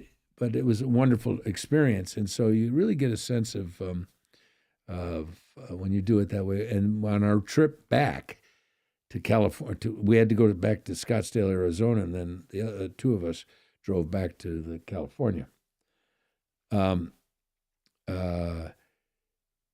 When we went there, I was dressed as Ben Johnson in Wagon Master. I had the suspenders, bib shirt, blue bib shirt, black hat, bandana around my neck, and that was on my cell phone for the longest time. Sunday morning, three of us posed, our Indian guide, our native Navajo guide, Delroy, took the picture of us, and it was quite special. Yeah. We did about 15 hours there, and he was quite remarkable. The horse he was riding, he was one of the wild horses he caught and broke the old school really? way. They broke him, and quite an amazing thing. I'll tell you, it is. Yeah. Another comment that Yeah, somebody cool. left here. Where did it go? Any questions or Well, anything? yeah, go ahead, guys. If you have questions, put them in the comments. I'll read them. Jeff Pasnick says, I love that he plays a role as Kirk Douglas's son because as I'm watching this, I would bet the farm that Bruce was a Douglas. So look at that. Yeah. I don't know if he's hitting on you or what, but No. I sat in a little private airport when Michael Douglas and I, we were heading different directions on a private plane. Mm-hmm. And he was waiting for one too. And he said, Bruce. And I said, hi. I hadn't met him prior to that. And so he was, and he says, I saw the thing you did with my dad. It was really good, very good. You remind me of me. And I said, yeah, he said the same thing. I tell a kind of funny story about it. But that's pretty keen, Jeff. Good job there. Thank you. Yeah, Thank you, Jeff. Jeff. He would call me Big Galoot, and I'd call him Spartacus. And it was kind of fun. Yeah. And he'd go, now, I was somewhat taller. Uh-huh. And that's the thing he did with Duke, who was really much taller. But I was taller. And I'd be standing off camera to do his, what we call his close-ups and things. It would be a single shot on him. So I would be standing, say, where I'm here, and the microphone here is, I'm off camera. I was camera left. This is camera right. To you, this is left. Yes. But what the camera see is I'm off camera left here. Yes. That would be your right. You're talking the 180 degree rule, right? Right. Yeah. So you'll be looking at me, and I'm being for your close-ups and your coverage. That's what they call it. It might be a shot like this called Cowboy, where that shot comes from. The early westerns. He's in the saddle. Right. I want to just get the top part of him, his body. Whoops, sorry. Yep. Did I screw that? It's all right. It's just a $5,000 microphone. Well, it isn't anymore.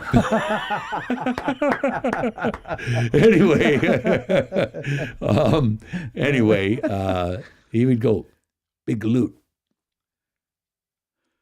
Because you were too tall. he didn't want me looking up. He didn't want to be looking Looking up. up at you. And it would have been crappy. Squat down a little lower. Uh-huh. So his eyes would go right there. I'm doing this with Kirk Douglas. Yeah. Talk about great one of the great Right. Earp sagas is Yeah, he- Gunfight at the OK Corral with Yeah. Burt Lancaster and him as Doc and Holland.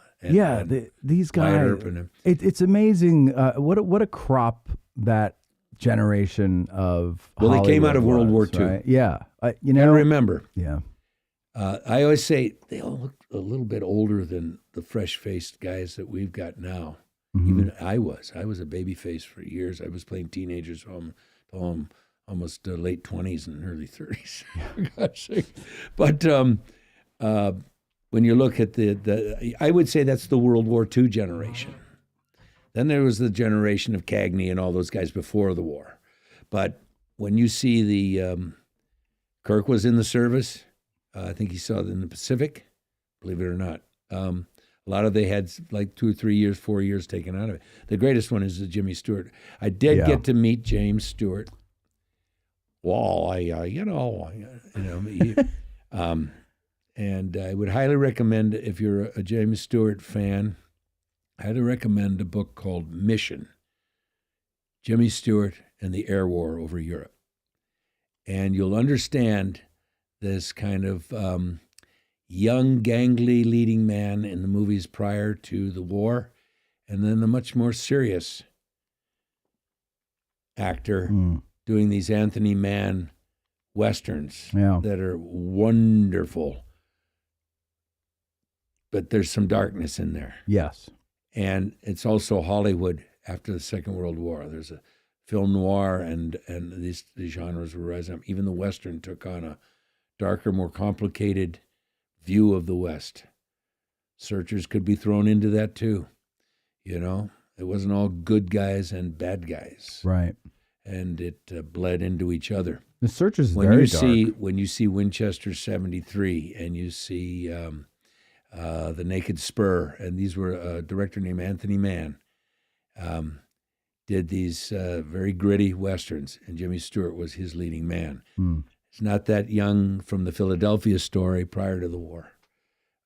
Jimmy Stewart led bomber groups, B-24 Liberators over Europe. Yeah. And the 8th Air Force. And he came back a different man. Yes. And that book really, it starts off with about to hear action from Frank Capra. Frank Capra in a beautiful little movie called It's a Wonderful Life. We see every Christmas season. And he's about to come running down the fake snowflake street of Bedford Falls going, hello, Bedford Falls, Right. hello, savings and loan. And, you know, he's gone through this epiphany. Right. And it starts off with that book. I'm giving this guy a big plug, but that's the prologue to it. It starts off that way. And he is having a massive PTSD breakdown. Yeah. He has it one other time in the movie, and Capra kept the things going. He literally is in the bar, and he's at his wit's end. The money is stolen. He loses that money. The whole town's at him.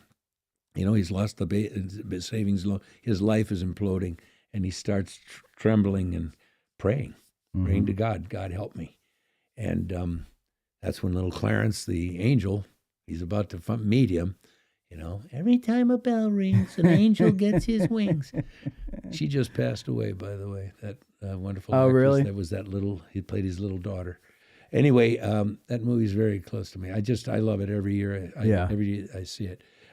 But it said that the vivids, he never had that, and he was sweating, and it was coming upon him, and he's hearing those machine guns and those roaring engines and the blowing up of planes and men going down and the hell in the air. It's got to be horrible. Yeah, he was flying those bomber runs.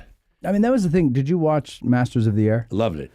Did you? I read the book too, Donald Miller. For me, because Band of Brothers, The Pacific, Saving Private Ryan, all great combat scenes. Great movies. All scare the shit out of me. Mm-hmm.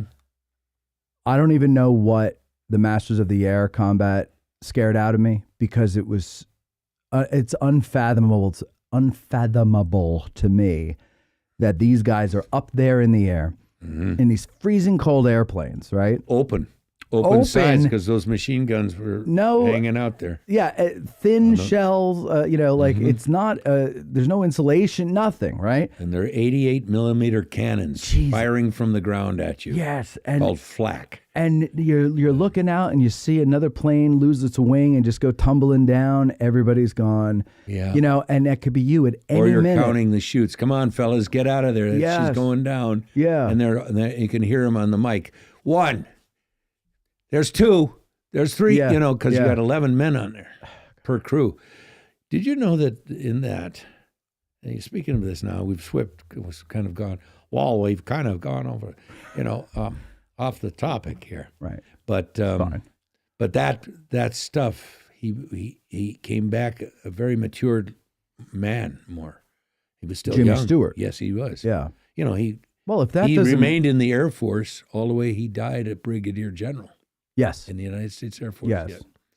He even flew some missions during the Vietnam War, and he lost his son-in-law in the Vietnam War. So wait, he flew. I never heard this. He flew missions during the Vietnam War. Yeah, he did. Yeah, he did. Unbelievable. He was still an active duty soldier. Wow. I don't know that he did Korea, but I think he was a brigadier general by the time he died. God Lord. And we don't have that generation anymore. No, we don't. But that's you brought that up. You brought them up. His daughter never. He said he never talked about it. That's very common. Oh, sure. Hear from the old veterans. They never talked about it. My grandfather only told me the fun stories. He never told me the bad stories. Yeah, because there probably were some. Yeah. Yeah. You brought up the World War II generation and how I think what you were going with was they all kind of looked older. In the Hollywood guys. Yeah. They all kind of looked older than they actually were. Yeah. And you're right. You're right, because I think of all of them, to me, they all looked like they started their career at 40, but they were 25, 30 years old, whatever. Yes. Right? Yes. But then you guys came along, because you're the next generation. Yeah, the 60s and the 50s, because that bled into the 50s and into the 60s. Sure. They were older men. But if you want to take a look, also one of my other John Wayne, John Ford collaborations, wonderful World War II movie, They Were Expendable, about the PT boats. Mm-hmm. When we were losing the war in the Philippines, and the Japanese were running over everything. Just after it takes place just before Pearl Harbor, they're out in Subic Bay and all of that in the Philippines on these plywood boats that the Navy's still not quite sure about. The big old admirals and that. Well, we'll test your boats, but they're good for mail runs between islands. Yeah. These guys were wanting to test it as a combat, and later on, look at John F. Kennedy. Yep. His was cut in two by a Japanese destroyer in the night battle against them. I can't imagine that. Running in their big plywood boats. But your generation comes along, and you guys are all, like you said, like baby faced, right? You look younger. I think so. I agree with you. I'm 75 now, and when I got to Hollywood, I was age 20, turned 23 in Hollywood. Yeah, and all those guys, Mark Harmon, all my contemporary guys, so many of them some are gone, and I'm still hanging. But we looked like the young general. We all looked like the Beatles. I mean, we were, But I'm saying the World War II guys, they didn't really. Jim Arness was a veteran. He was in the Anzio invasion in the Big Red One. He was an infantryman. And a funny side story on that, I don't think I'm telling something I shouldn't. All those years on Gunsmoke, and then you had Dennis Weaver playing Chester Good, his deputy in the beginning, and Chester had a stiff leg, and he'd have to, Mr. Dillon, and so they gave him another extra thing that would be more character, and Jim is the leading man of the place. Okay, can't have two leading men and one, and so pardon me. Sorry. I told you once you get me talking, I'm never going to get off this bloody thing. I know. Anyway, the joke was that, and Jim told me this, that, they'd be walking down Dodge City Street, and Chester's talking away, but he's limping on his leg, and Jim is walking perfectly good. Marshall Dillon, straight, big strides. As soon as they yelled cut, Jim started limping, And Dennis would walk regularly. He could get blood back in his leg. Because Jim had been wounded severely in the leg, walking into a German machine gun nest. He was the point man, and he was an infantry squad in that battle for Anzio. And then laid aboard those big hospital ships that were literally up on the beach, open air, and the German Luftwaffe was strafing the ships. And so any man that could hold a gun, here they are, just because it just had so many wounded. The ships down it was below. But he didn't talk much about other than that, and that's in his autobiography too. Yeah, that he that's how he got back, and he had I think he was a year in hospital. But he always had that. So by the time we start, I'm now meeting him and working with him. He's doing this raunchy mountain man, wild Rebellion character, or whatever you call it, character, Zeb McCann. And he could use that limp. It rocked back and forth with that because it looked like some battle wounds with a Sioux warrior or something, And so it worked perfectly for him. But I know he had trouble with that for years. I have Jeff says another thing here. He says, "What an amazing career." I believe he's talking about yours, not mine. Okay. I really enjoy hearing these stories. Thank you, Bruce, for doing this interview. Hard to not open up. Oh, thank you. Hard to not open up to Matt when he is in the interviewing zone. That is very true. A lot of people can't resist speaking when I sit them down in this chair. Your thoughts?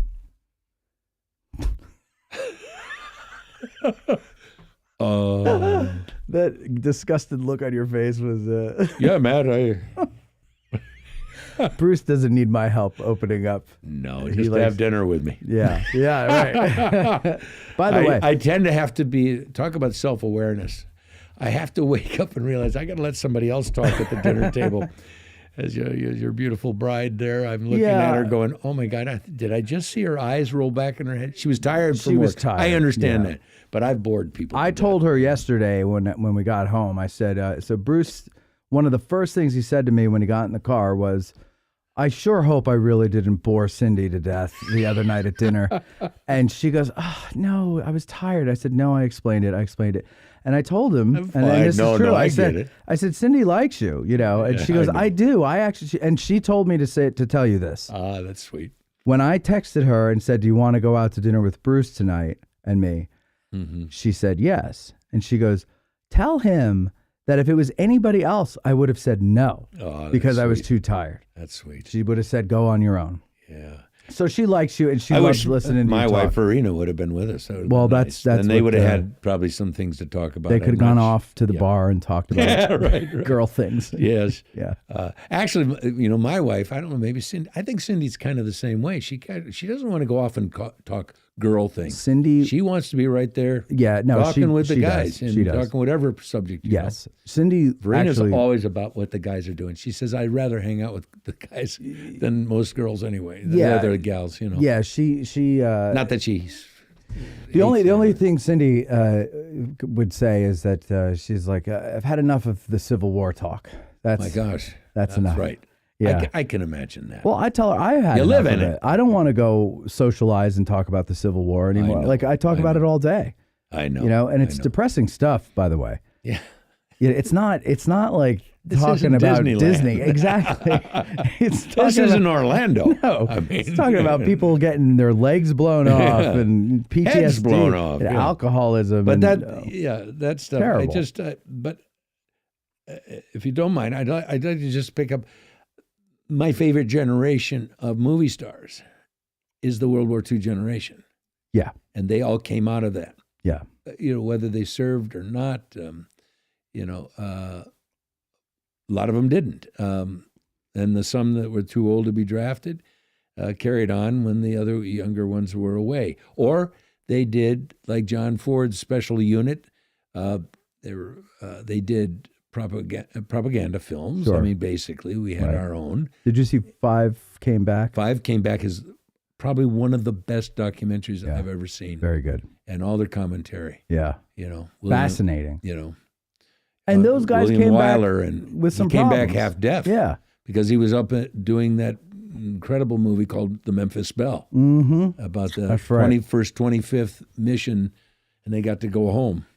They survived 25 missions. What were your chances in a B-17 or 24 Liberator? Not very high. They actually had more casualties than all the Marines lost in the Pacific. Did you know that? The No. Air Force I itself, didn't know that. Oh, the 8th Air Force. I think I did hear that back when. which would have been the air war. They were the first Americans being killed against Nazi Germany because we didn't get over there to Right. North Africa, and 42, I think. But they were some of the first. Anyway, away from that, I just endorsed Jimmy Stewart a lot. But that generation I've always loved, because maybe being in the next generation and also that first generation of television fans, I remember getting a television. Not everybody had a television. Right. This is a big misconception that we all had a television. I think of my earliest memories as a little baby boy, where some young people in the neighborhood, they were all young. A lot of them were. My dad didn't go, and I saved him from Korea being born, but a lot of them were vets. And they came over to watch this television my dad brought home. Yeah, from the neighborhood. Yeah. Not everybody had one. And was it one of you those could have- big, huge things with the tiny screen? No, well, not big. It was, the box probably was bigger than, Like but the there screen was a wasn't- tiny screen. Yeah. But it was And fascinating. to I'm watch sure. Milton Berle, or I remember there was wrestling on and things like that. But I watched, that's when I became TV hero, was Davy Crockett. Fess Parker. And I live in Tennessee now because of that. Yeah. No. But it is the greenest state in the land of the free. Yeah. Is it? How do you like Tennessee? I love it. Yeah, you're new there. I'm outside of Nashville. Yeah. I live on a lake. A lot of Civil War stuff around you. I'm surrounded by the Civil War. Yes, the Battle of Franklin. The Confederate Army of Tennessee. John Bell Hood, Schofield. All those names reverberate around there. And Battle of Franklin. I think there's a lot of new history there too. They're saying it closely follows this one, so far as carnage and the Yes. size of it. Yes. It was a running fight, more or less. That took several weeks of trying to, But you had John Bell Hood crashed his army on the breastworks of Nashville. Yeah. Do you go exploring around Yes. there a lot? Yes, Yeah. yes. Just on your own, or do you go with a guide? Or No, oh my God. Friend Marty Cove and I have gone just getting in the car, and because there's all kinds of signs. You know what? They're very conscious of, they're trying to slow up. The Nashville area is booming. Yeah. And what's always threatened? Those battlefield History. things in the history. And Franklin is it's a very well-to-do, should I say? It's a nice area, They have probably one of the great reenactments. I've been told, I haven't been to it, but they have a massive reenactment that will rival anything done. Really? Yes. Anything done here too? Have you been to ours? I'm here? not trying to compare, because I haven't seen. Yeah. I know you have the big ones here. Yeah. Obviously Pickett's Charge and all that sort of thing too. But there is a sizable community of reenactors, and there's people come from all over too, like they do here. But what I love about this place is that they've managed to stave off the 21st century as much as possible too, and you're conscious of keeping it alive, it preserved here, as it should be. That generation asked you to do that, by the way. Right. This was to go down forever. Right. Abraham Lincoln gave his life for this stuff. Yeah. Yeah, he did. Seriously. Yeah, he He did. was one of the last casualties of the Civil War. Yeah. dumbass Booth. You know, Dumbass actor. What he didn't. Yeah, this is what I'm saying. He's given us a bad name the whole time, but also he was the great. What he didn't realize in his insanity is that he lost this. I don't care. I'll probably get screamed at by a lot of them here, but he lost the South's best friend. Yeah. He took Yeah. and you had to suffer the Reconstruction that happened. I always wonder And that. a vengeful North. How would history have been different had Lincoln lived did he say? and finished the second term? He said, "Let them up easy. They're our brothers again." Mm-hmm. Now, he didn't. Remember, he never acknowledged the Confederacy That's true. in any written document. Right. Those people. Yeah. Yeah. Right. They He weren't a refused legitimate to. nation in his Yeah, he mind. refused to. Yeah. So that's probably to keep his own sanity. So you were shooting, to go back to something in the beginning, you were shooting at the Schmucker House the other day. Yes. And I understand that you were particularly fond of my friend Judy's cookies. Gettysburg Judy's Cookie Company. cookies. Yes, the Gettysburg. Yes, you know, this is the constant fight being an actor. Even at this age, can I just let it go? But you have to stay in shape. And these kids today, they have to take their shirt off and their pants, by the way. At least my generation kept our pants on, boys. Right. It was always You know? shirtless. Yeah. But we were lean and long. Right. They have to have muscles, and they have to have these bulging muscles and 8-packs. And, you know, I saw poor Eric Nelson. Mm-hmm. He had to go work out. This kid had to go crawl through the mud and the rain and everything here, who plays Thomas. Right, He's right. trying to make his way home. Yep. Wonderful actor. If you haven't seen 1883, he's a good part of it. And he's- I interviewed him when he was here last time Okay. and we talked about 1883 basically the whole time, I think. Sure. So Yeah. I think he's one of, if I could say that, at Taylor Sheridan's discoveries, Mm-hmm. and really good. And I'm very happy that he's in this. So you can't eat the cookies, but you do anyway? Is that what you're saying? Yes, I do.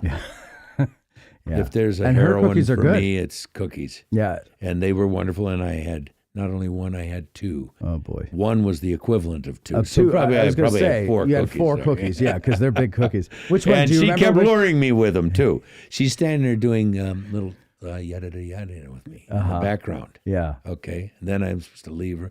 And she's telling me, you have to have some.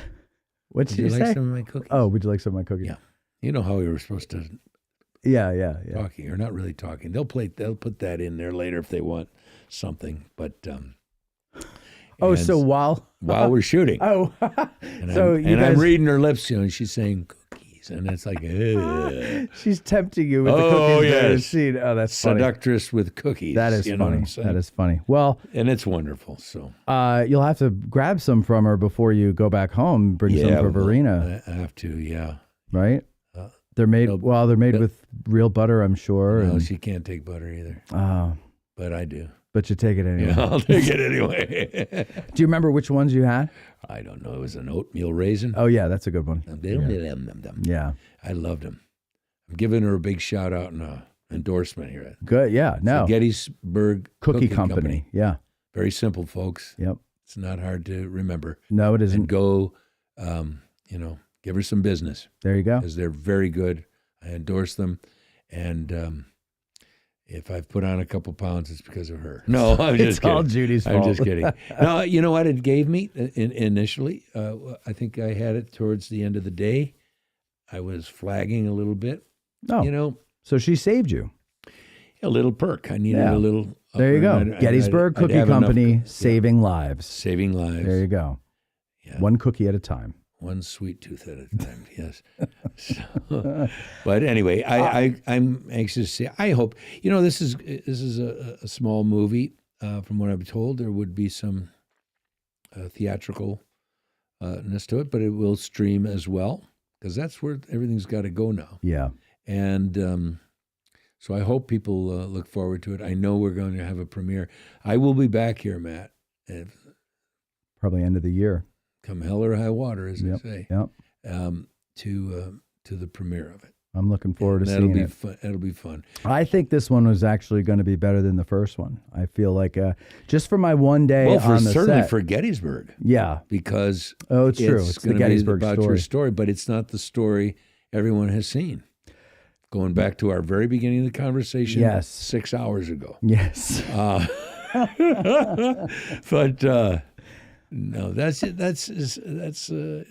good. I think it's going to be a good thing. Yeah, I think people need to keep in mind that this is a post-battle movie. This isn't a battle movie. But it's about but coming in there's- on the first Christmas after. Yeah. That's a landmark. But it's dealing with what the civilians had to deal with after the battle, the and war is still going on. It's not over. no, and it's an adventure for the main character Thomas because he's escaping a Confederate prison camp and Right. trying to get home, and all the adventures along the way there. So, I mean, I'm We have I'm looking forward to our it. enslaved people, and they're not just a background. They're flesh and blood. We have an characters. actual one here, Basil Biggs, Yep.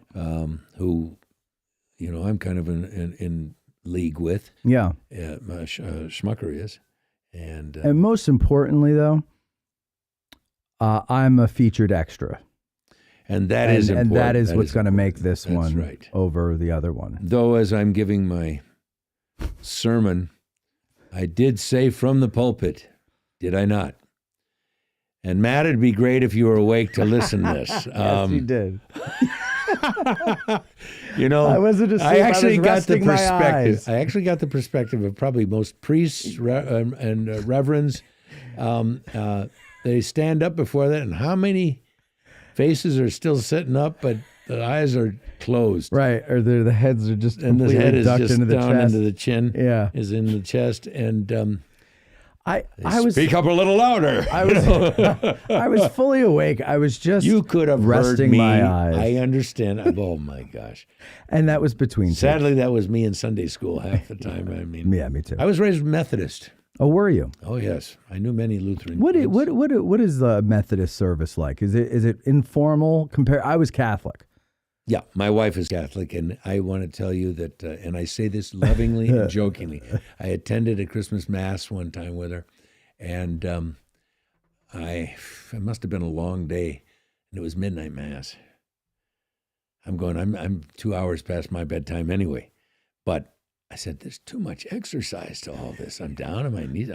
And she said, I guess now if you're not Catholic and you're with, you can remain sitting, or if Yeah. you're a certain age, to get down on my knees and then get up again.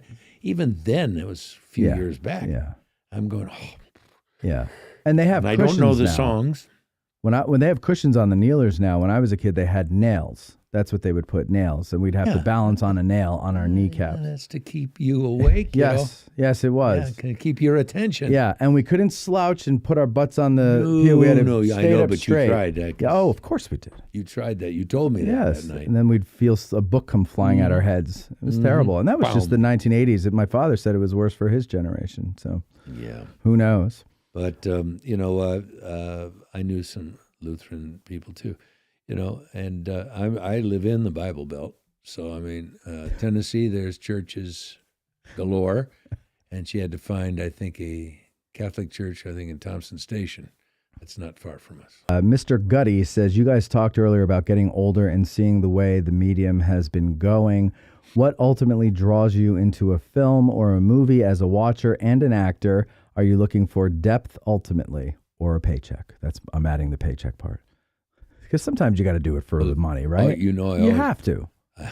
I've had to do things I would, if I had had a choice, Yeah. I could have maybe, no, not this time. Right. But there's mortgages and things like that. Sure. I had kids Yeah. through school and things Got to like that. work. So, yeah. Did any of those things turn out to be something that was a bigger hit for you than you imagined? Yeah. There's some crazy stuff I've done.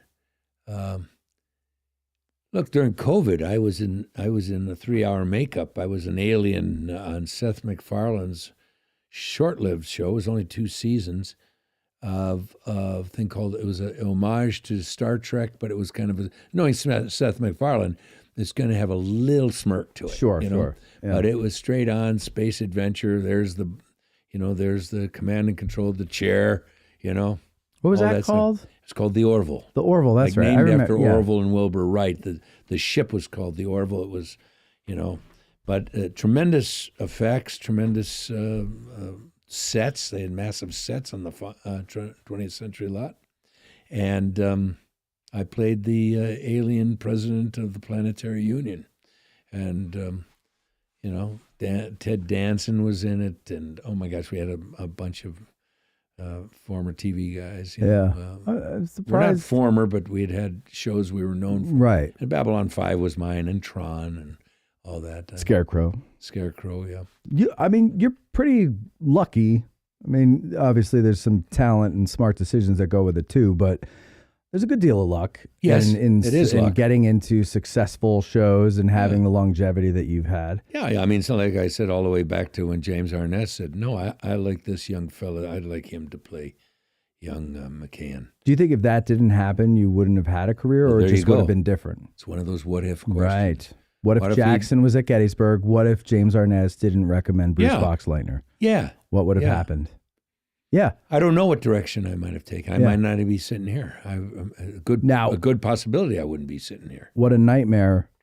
Think about it. What would your life have been if you weren't a guest on Addressing Gettysburg? I mean, Well- do you even want to go down that road, Well, Bruce? since I've returned here Yes. 3 years later. If I hadn't done it 3 years ago, you'd have never known me. A lot of people say that it was the interview you did last time that made it that Yes. Bo said, let's use him again. Yeah. Yeah. I think that's It's probably nothing- it. Nothing to do with your talent or your Right, friendship or having anything been like with that. him in Guys and Generals, Right, and right. both of us working with the great Robert Duvall. May I throw that in? Yes.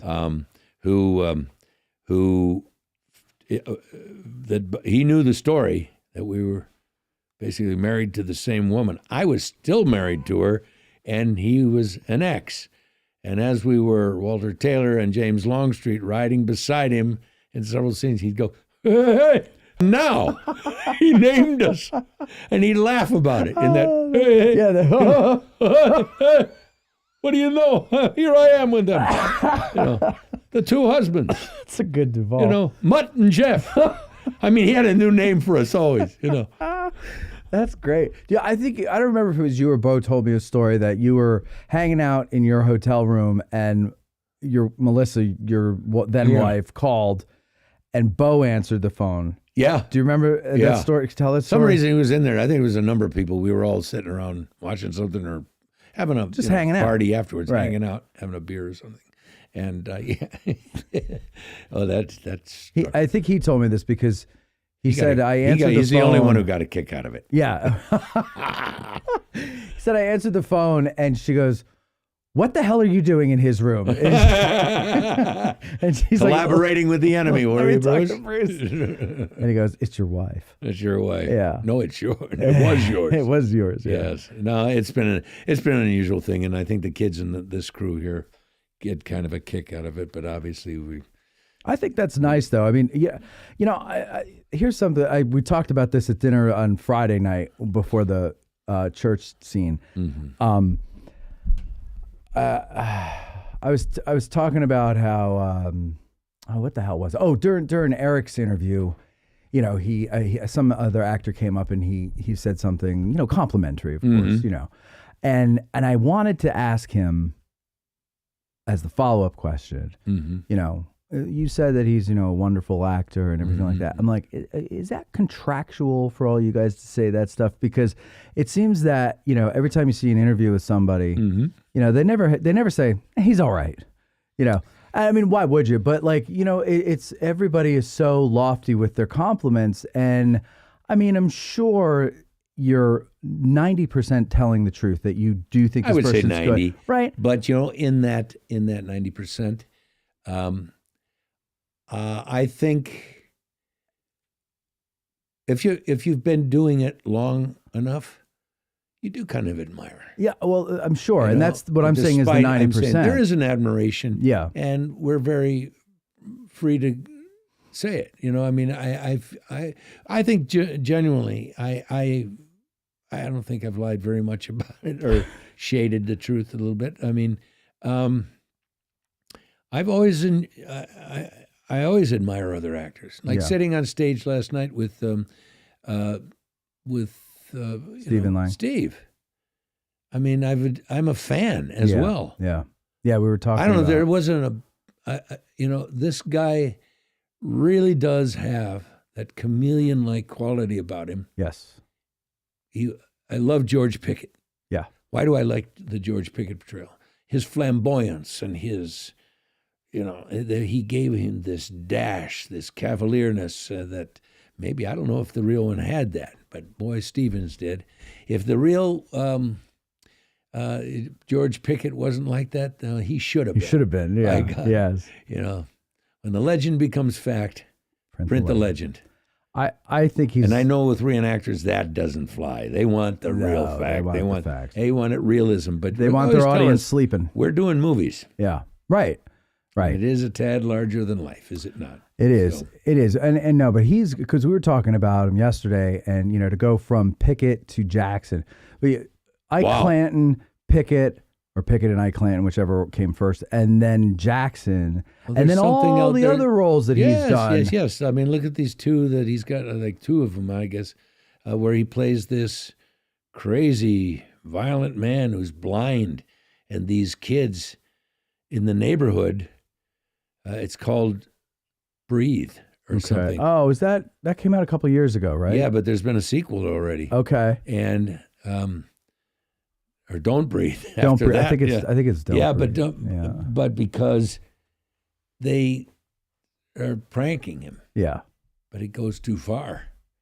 And then they awaken a beast, a blind beast. Oh boy. Who really knows his house. Oh. And he knows how to set the traps. Ooh. And he traps these kids in the house, and it's like the mice in the maze. Oh, I'll have to watch this. He's hunting them down. This. Yeah. And Stephen is scary as all get out. Now, but he's got to play a blind man. Yeah. So I watched those little things of reaching and doing and feeling and all that. He's got to very consciously do that. He's a very good actor. He's a great actor. And he's a character man that we always need. Yeah, right. Even if he's the leading man in this one, but it's a horrific leading man, not in the classic sense. But Ike Clanton, so far as a Western, if I'd been Wyatt Earp, I said it on stage last night, I said, the first moment I met you, I'd have shot you dead right there because this guy kept coming. Yeah. And you were a cowardly, disgusting, he really was drunken slob. Reprobate. He was just a slob. Yeah, just pushing, bullying everybody, hitting the bartender because he didn't like the way you looked at him. And I said, I've never really talked with Stephen about that. I walked up to him during the shooting of Gods and Generals. By the way, I opened it up last night when I got on stage with them. I said, by the way, Steve, I want to thank you for always let me borrow your car when we were down there in Hagerstown. Because, my God, man, you were in every scene. You had a rental car, and you never got to use it. So I drove all over Maryland. I went out to Antietam how many times? Sharpsburg, depending on who's listening. And walked that battlefield because I had a knee operation months that year, and I was still exercising my leg, and so I'd get out to the Sharpsburg battlefield and walk those rolling hills. Walk all the way from the parking lot near where Dunker's Church is out there. Right. And all the way to the Burnside Bridge and back, and then go up the tower, down the sunken lane, all that sort of thing. And it's a great park, by the way, too. Yeah.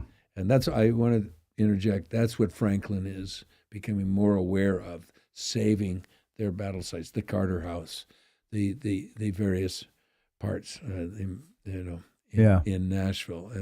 They're desperately fighting off overdevelopment. Yeah, but anyway, that's what I asked. Struggle. I thanked Steve about that, and he laughed. He said, "I do that." I said, "Yeah, you gave me the rental car, but I think you used it while we were there. I don't know, maybe twice. Yeah. I don't know, because he never had it was in the parking lot of the hotel we were all staying. So you said, "Yeah, take it." And that's got to be hard to play a blind man, and this is how I know I'm not a good actor. I auditioned once to play the part of a blind person, and they said, "Let's just improvise a bit. So you're blind, I'm your wife, and I come in and I say, okay, go." And so she came in and she said, "Honey, do you want a beer?" And I said, "What?" Not a deaf man. And I get him confused. and then walked into the door jam, right? I mean, you were like, they just You know what I'm said, saying? "Thank you, Mr. Calorie." And Oh. that was enough. No, Steven gets it, and it's all like all the lights are off. And Yeah. it's all this great shadow play that they do in these movies. I'll watch that. Because I don't think they're giant budgets. Right. Don't have to be. Right. But Steven brings that fierceness of his, I've had his power to it. I've been playing cat and mouse with him since 2018 to come on the show, and I've been a fan of his work for a very long time. Oh, sure. And had a whole bunch of questions. I forgot them all by now because I've given up on getting him on. But he's great. The Jackson 5. Let me tell you about that real quick. Okay. He had oh my gosh, my memory. I can memorize lines, but sometimes I get names and faces. But I'll think of his name. But he treated them the same way off camera. Tread lightly around him. Mm. Okay, tread lightly.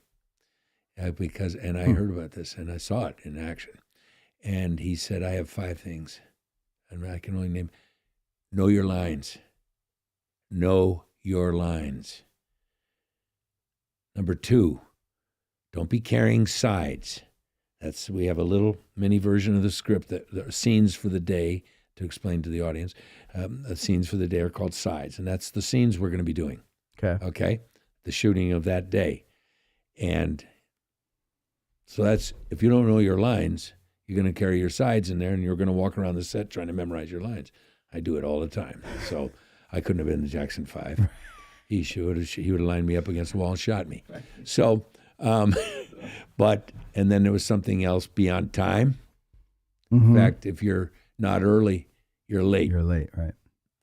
And he says, this is the way I would have been. That's why I always dealt with him as Jackson would deal with his immediate men there, his young officers. And they did. They hopped in. Scott Cooper was one of them. And I don't know if he knew Robert Duvall before then, but Scott has turned into a magnificent film director. He got Jeff Bridges a much-deserved Oscar for Crazy Heart. Mm-hmm. And then you mentioned Hostiles, and there's another one with who's the British actor I want to talk about. That was the star. Christian Bale. Christian Bale. Yeah. Another one called the Cauldron or something like that. It was a crime out in the country thing that Bale was in.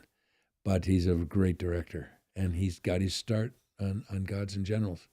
Yeah, young lieutenant somebody or other. Yeah, I looked him up to refresh my memory, and I forget the name of the person, but I definitely recognize him from the staff. When Jackson died, and that backs off, and Callie Roca got her head on the bed holding his hand, and he's sitting there in the corner. All of his young guys were there, just grieving. Yeah. As he passed away. Yeah. The young doctor, what's his name? McGuire. Dr. McGuire was Hunter Hunter McGuire in the room. Yeah. Yeah. So we all got to know each other there. And I just find his Jackson was absolutely wonderful. The difference between his portrayal, and this is a sign of a great actor, he was very different from George Pickett. Same army, only one died sooner. Mm-hmm. And then his Jackson was biblical. Yeah. Literally. Always quoting the Bible. Yeah. And that's not easy to do and sell it. Okay?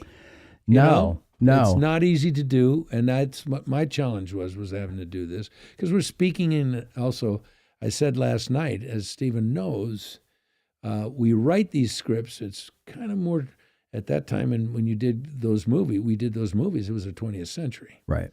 But I dare say that we would talk to a 19th century person. I think sometimes you'd go, what did he just say? Yes. Because it isn't, they didn't talk like Do you think if you were talking to like the everyday man on the street, you would be that way? Or are you talking when it's a formal thing like a sermon? No, I think any half-educated, I just think they worded things. Read anything that Abe Lincoln wasn't a greatly educated man. He came from poverty, he read his way. He educated himself. But still, when you see letters written, it's still some of the syntax. It's different. Yeah, but that's because that's Read letters. I mean, that's the best. record you're leaving of yourself. Is back Yeah, but then, if they right? well, everything was a text or an email. Well, that's what what I'm we saying. do now. We abbreviate things. We abbreviate, but we also abbreviate things in our speech, like let alone our writing. But we have my different point slang than they did. is, people will get to know who you and I were based on watching recordings of us. They didn't have that for Lincoln and all those people, right? So the only record of what that person was like was what they left on paper, and so they're going to leave. They're going to write. More flowery, are you saying? Yeah, I think they're going to write better but than they just speak. sentence structures are different. Yes. I wish I could show an example. If I had a minute here, I'd pull up the script on the phone because, see, I have. Do you a line. remember? I have Do you a line. remember the line? The sermon? So, no, I don't remember this, a lot of the sermon. The speech I gave the other day. Ladies and gentlemen, I want to thank you for being here with us tonight. My home, like so many others, was ransacked and almost destroyed. That's almost a speech too, because I'm gathering people at a party and I'm getting everybody's attention, Right. which will eventually lead to "Shall we pray?" But he says, I am so proud of our citizens for their bravery and resilience under the most horrific circumstances ever experienced. Our faith in God has given us the strength to endure. Now, that's not really different. I guess it is. And then he says, goes on to charitable sacrifices for others when they themselves had little to give is an example of the acts of of kindness and brotherhood, brotherly love.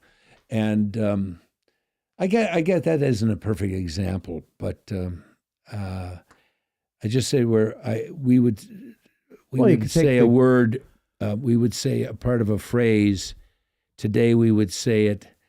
They would say it first, and then it would follow. It's hard to explain. Yeah, no, I know. There's a certain difference. We're lazier now, so we say it as quickly as possible. Yes, I think also, but listen to some of the dialogue. Even in Gods and Generals and Gettysburg, certainly.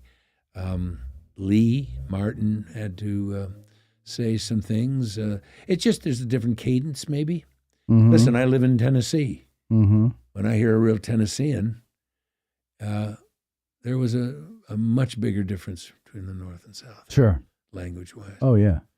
And what I resent the most is people in the North still, they hear a Southern accent, they think someone dumb. Oh, yeah. I grew up under that prejudice in Illinois. Really? The Northern Illinois. Oh, yeah. Yeah. What, with the Illinois accent? Or you? There was no. Oh, you were taught to think that about Southern people? Yes. Oh, gotcha. You thought they were an ignorant redneck. Mm-hmm.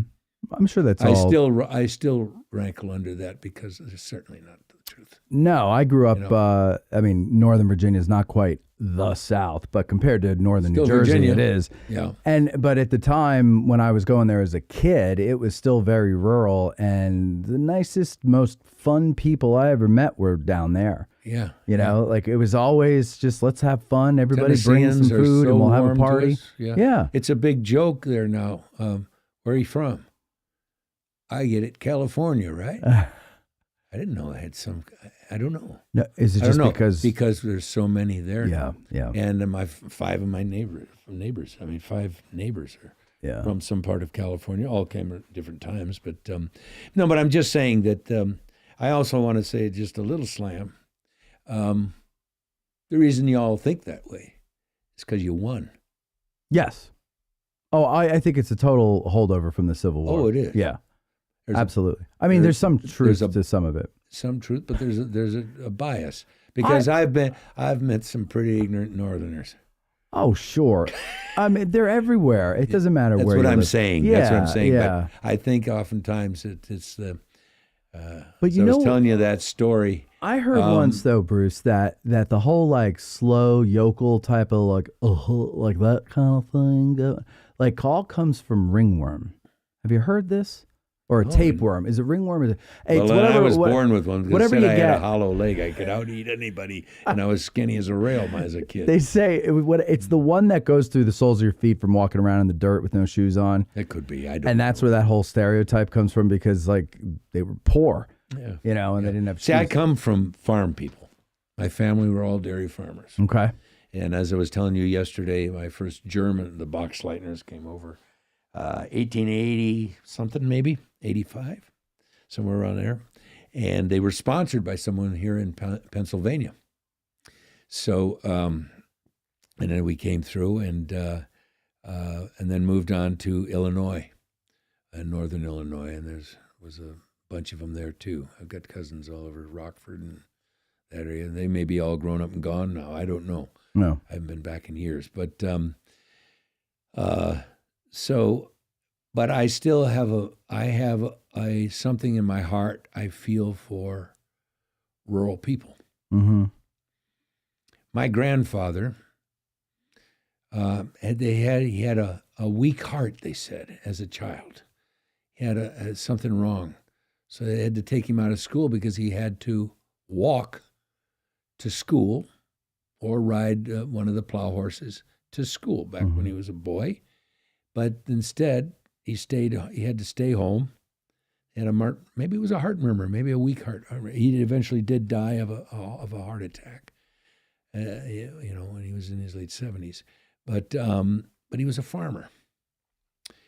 And I think farmers need to be a little more respected today.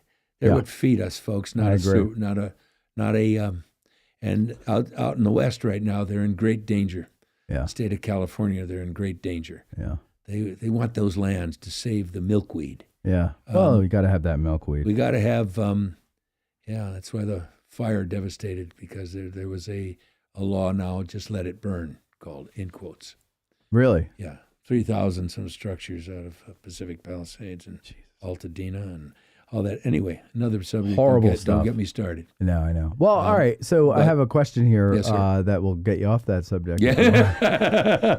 I don't want to make enemies here. Bullpen Boss says, Matt, could you ask Bruce if he knew Bo Hopkins well? I know they did 2 Westerns together. I always liked Bo in The Wild Bunch, American Graffiti, and so many others. Bo Hopkins. Yes, what sir. do you say? Yes, sir. I know him very well. He knew my... No, wait. I'm sorry. Hold on, Bo. What? I'm sorry, Bruce. I'm Bruce No, Hopkins. Mike, I'm not attributing the Southern accent to ringworm. I'm saying that the stereotype of the slow, dull, stupid yokel comes from having this parasite and being sapped of energy and nutrients because of a parasite and not proper medical care. You knew better than that. Okay, go ahead. I did. Sorry. I mean, you explained it perfectly well. Yeah. But I think you could sit in any part of the country and have a yokel. Absolutely. Somebody but up not at- one with a parasite. No, maybe not. But No, if okay. they were walking around in Florida with their shoes off, a lot of people do. Sure. But here's the thing. So I have a thing. So my family, they didn't have much, but they were farming, and my grandfather never had passed a 3rd or 4th grade education. Didn't know how to read. I only learned that in the last few years back. He didn't know how to read. Yet that man could take apart a tractor and fix it, Yes. or a combine, or plows, whatever the heck it was, fix harness, fix all that. He was raised in the time of still plow horses. My dad remembers that when he was a kid on the farm, but he had the talent of taking hundreds of acres of ground and raising corn out of it, Mm-hmm. swapping fields so that it would rotate the soils. Mm-hmm. He knew how to do that because he learned it from his father Yeah. and his father before that. Right. Our generations go back. So that's nothing to scoff at. That's why I don't like people thinking it comes from a supermarket. No, somebody has to grow that. Somebody has to grow that animal if you like your hamburger and steak, all that stuff. A little respect for them, and people lose sight of that. And that's where it said, but I've always identified with that. And even in this miniseries I did with East of Eden with Warren Oates, who was terrific. He played my father in it. I got to work with all these guys. I got to work with so many, Matt. I pinched myself. So I said, did I really work with all these people? Yeah, no, it's crazy. Fascinating life. Yeah. So, but I played a farmer in that. I was so joyous to get up there and have a team of horses on a plow, and Timothy Bottoms and I played more or less the Cain and Abel of the story of Steinbeck's story, and it took place, during the last part of the Civil War. Warren Oates played a ne'er-do-well veteran, so he was terrific in it. But anyway, I'm not really inside. Yeah, I've always held on to I spent every summer on the farm. I was shipped off. My mom was in Illinois, or be it East Tennessee. right. Yeah, It's all done the same. it's all the same. Yeah. Yeah. We baled up there and they roll the hay. So do you think that's why? Well, let me That's ask you why it this way. Westerns appeal to me too. Oh, that was my question. Did Westerns appeal to you because you had that? And I had all that to play on. Yeah. When I was playing the movies I saw. Right. I had all these cows as my audience. Right. Holstein cows, some Black Angus. Yeah.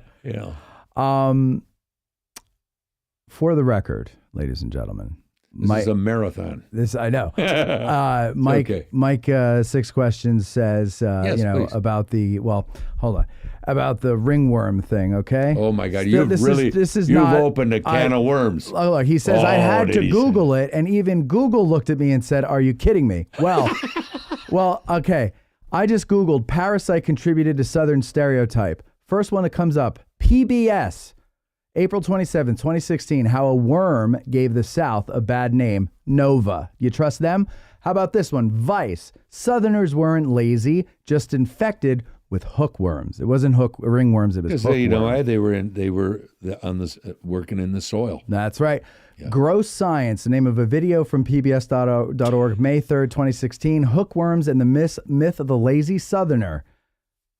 Isn't that something? See, usually when I say, I think I heard somewhere, I don't think I heard somewhere. I'm pretty sure I heard somewhere. Boy, don't get him started, folks. Don't forget, but your buddy Matt is when your buddy Matt says things like that, go explore, because I'm tipping you off to something that you might find interesting. Okay. Look, Matt. Yes. Even though my ancestor, and you helped me find that here 3 years ago. Yes, in the 8th Illinois. Was a 12th Illinois 12th. cavalryman, Irishman in the Union.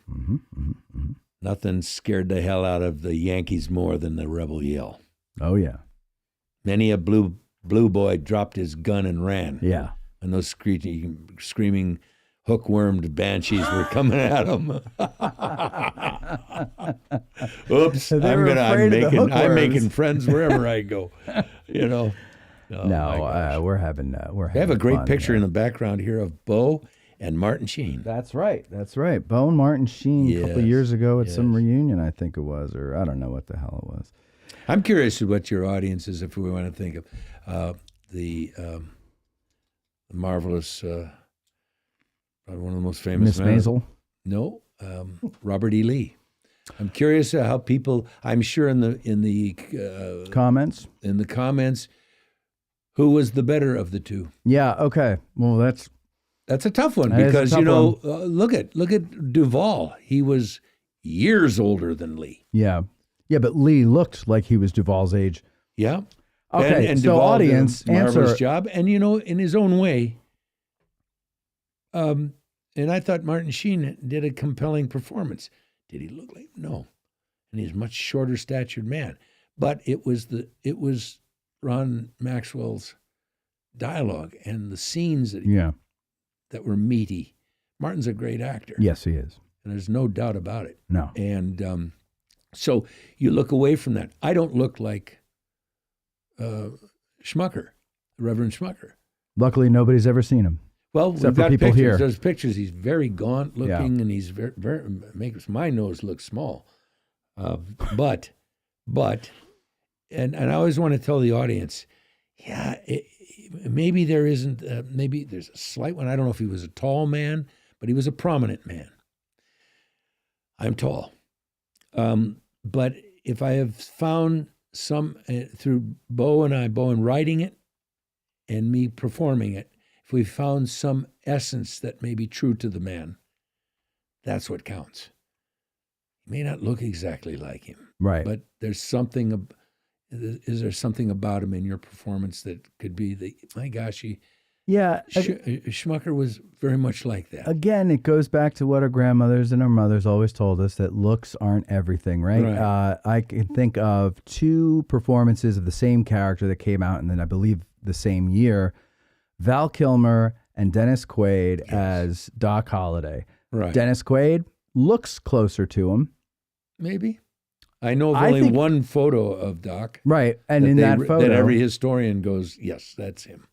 And he looks closer to Dennis He's Quaid. A very skinny, gaunt man. But I think everybody likes Val Kilmer's performance better.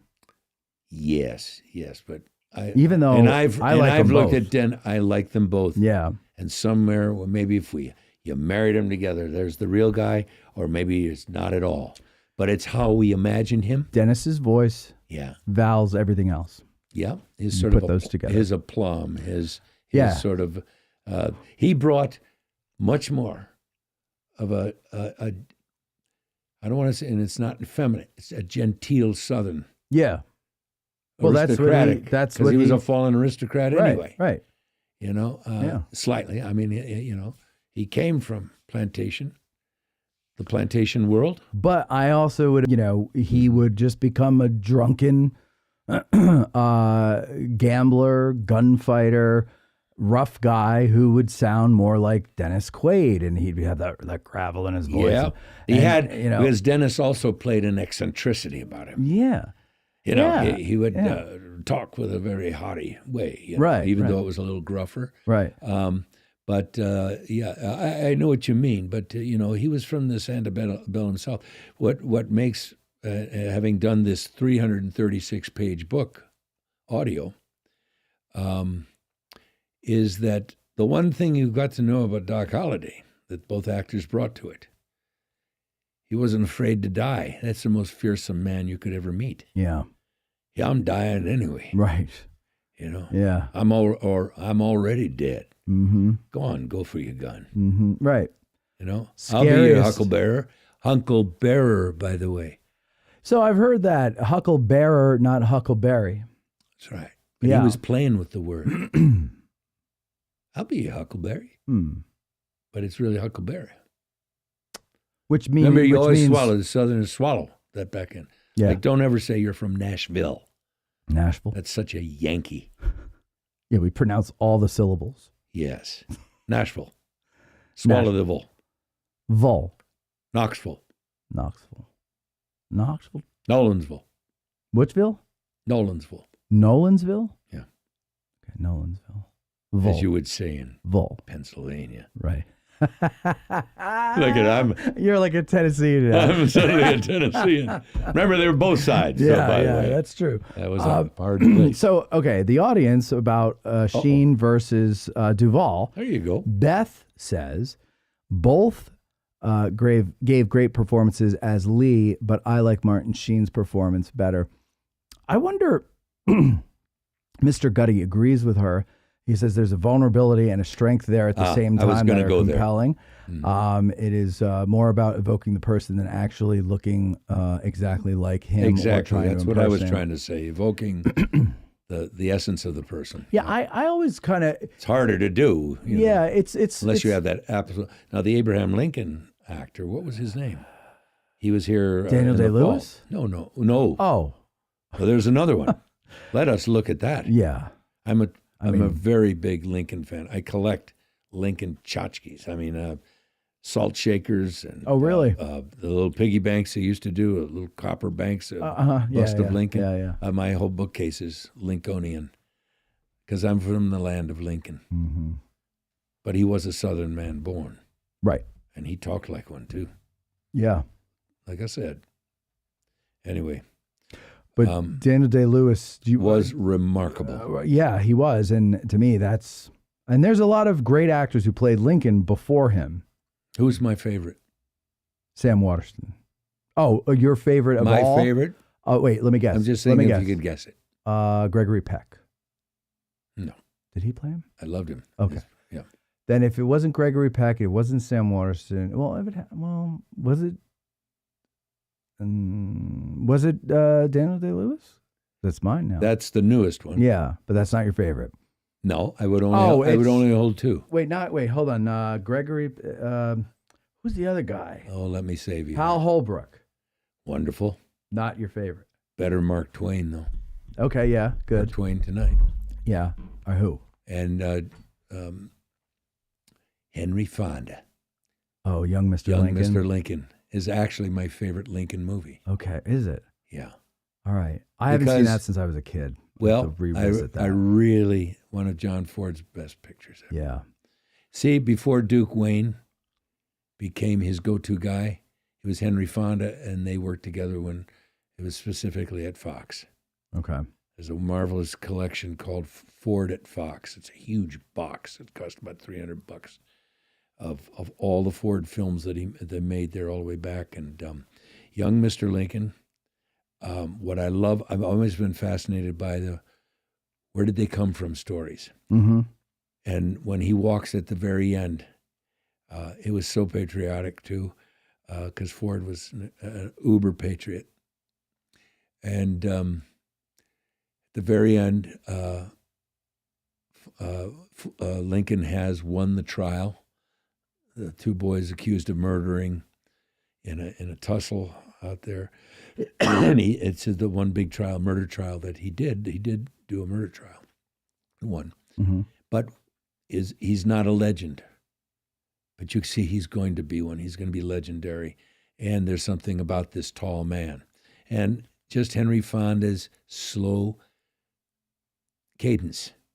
Yes. Contemplative cadence. Yeah, I like the way he talks. He slowed it down. Mm-hmm. And he had that kind of Midwestern. I cry at the end of it every time. I cry at two scenes in the bloody thing.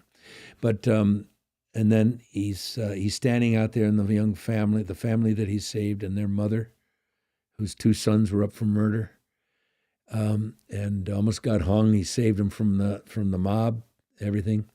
The old Conestoga is rolling up over that hill, and there's a storm brewing. That's actually Pico Boulevard in Los Angeles now. Okay. And it's a grassy knoll and an old picket fence going up the trail.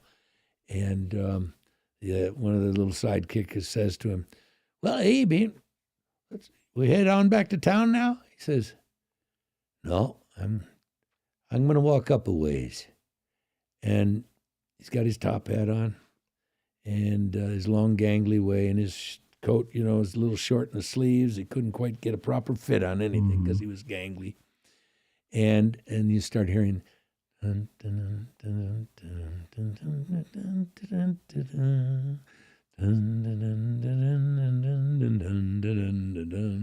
mean, it stirs me. I don't know. Yeah. Maybe it's because of my ancestry. And he starts walking up the hill, and Ford has him walking away from us up that hill, and these storm clouds are coming. What is that? There's war coming. Yeah. There's tremendous bad times coming, foreboding looking. And he's walking up that muddy dirt wagon road up along that. And it's just his back, that profile, the top hat and everything. Yeah. And it grows to a great crescendo and chorus of the Battle Hymn of the Republic. Yeah. Which always gets me stirred up. Oh, it does me too. Yeah. I'd march off too right away. I'm telling you, but that one gets me. And it's those last seconds. Film is moments pieced together, little moments. Yes. And it is really an impressive thing to watch. I know Beth in the comment section was an extra at the church with us. And, yes. And actually, she's been involved a lot. I've seen her as an extra in a couple of different scenes, and so she'll attest to this. Like it's exciting to see how the sausage is made. I mean, I love to see how the sausage is made. Yeah, you're a bit into it. And I'm a lot into it. And I've been on different types of sets before, you know, but every one is different because everybody has a different technique of lighting something or whatever it is, right? And then to watch actors, I've always been fascinated by actors. I don't know why. I think it's because, well, since I was a little kid, I've just always been drawn into movies. And it's obviously the actors you're focusing on. You know, when you're 8 years old, you're not going, who directed this? You know, and is that a dolly shot or is it like, you know, nobody, nobody cares. That's a crane shot. Right, that's a 'Cause crane. We're backing up and we keep going up. Right. And we're going to get the whole picture in. Right. We start on him, walk along with him. That's a big crane. And then they start going up. And now we see the background and we see the whole Beautiful. earth right there in the back of you. You don't know that as an 8-year-old. You just know. You don't. I you like this movie. believe what you're seeing. Yes, and you believe real. that actor is that character, right? And I do remember as I got older and I realized, no, they're just pretending, you know, this because now I would see them in another project and they weren't that person anymore, but they were another person, and I liked them and I believed them as that, and so I just find it fascinating that people can do that. Yeah. You know, but then the great art form that started in the 20th century, early 20th century, and it was the art form of the century. Still continues. It's changing, you know. Let's say some good things about it, okay? It's still changing. Technology is taking us further and further. You look at that camera. I started when they were the big, 35 and everything with mags. Yeah. Mags of film. Right. We don't film anymore. Right. It's all digital. Yeah. That's why when Bo kept saying, I told you yesterday, where he kept saying, no, keep going. Start over, but, or stop there. And I told you, my process is I got to go back to the beginning of the speech again. Right. And thank God Bo knows me enough that he gave me the freedom to do that. There'd be a director who go, no, start right for where you left off. Yeah. Okay? Because, they're going like this. They're looking at their watch going, I got to get this this and this and this before we wrap tonight. Yeah, yeah. So, and I'm glad, as a person whose butt was really sore by that point, I'm glad. I was doing that intentionally just to wear to you ruin down. me. Yeah, well, it worked. I'm glad you didn't have to do that too many times. I have to say I love all the extras. Beth, did you say? Yeah, Beth. Okay. I know I talked to her. I know I did. I'm sure you did. Yeah. Beth is very friendly, and she probably yeah, talked I to you mean, at some because point. we all those same ladies and gentlemen were in my party the other day at the Schmucker House, but I love them. I walk around talking to them. They help me get into character. I walked around saying, "How are you doing? How are you holding up? I know you lost your cousin in the fight, and is everything okay?" I was making it up as I went. So I get in that way that the Reverend would, looking after his flock, talking to them as such. And every one of them fell right in with me. Improv, that's what you do. Yes. And then when action, I could walk in there within the mindset that I wanted to be in. And how proud I am of those citizens. I was telling them how proud I was, all of them. Yeah. And how amazed I was, Well, you know what else I like too is you didn't big time everybody either. Like No. you Everybody's a part of that production. Yeah, everybody. Correct. Yeah, but I mean, you didn't like between takes when they were doing another setup. You didn't rush off to your trailer or anything like that. No. Or just go hide in a room. That's only if the food had somehow gone wrong. And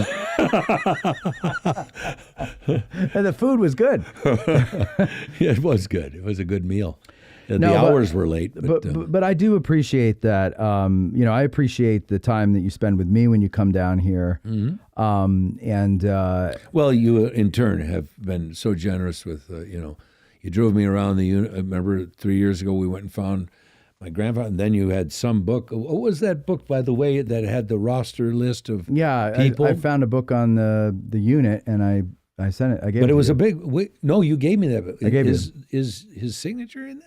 No, I inscribed it. No, your inscription. I understand. Yeah. You're holding up very well for being that old. No, we found Owen McMahon In that name book, in a book. and he was a deserter. Yes.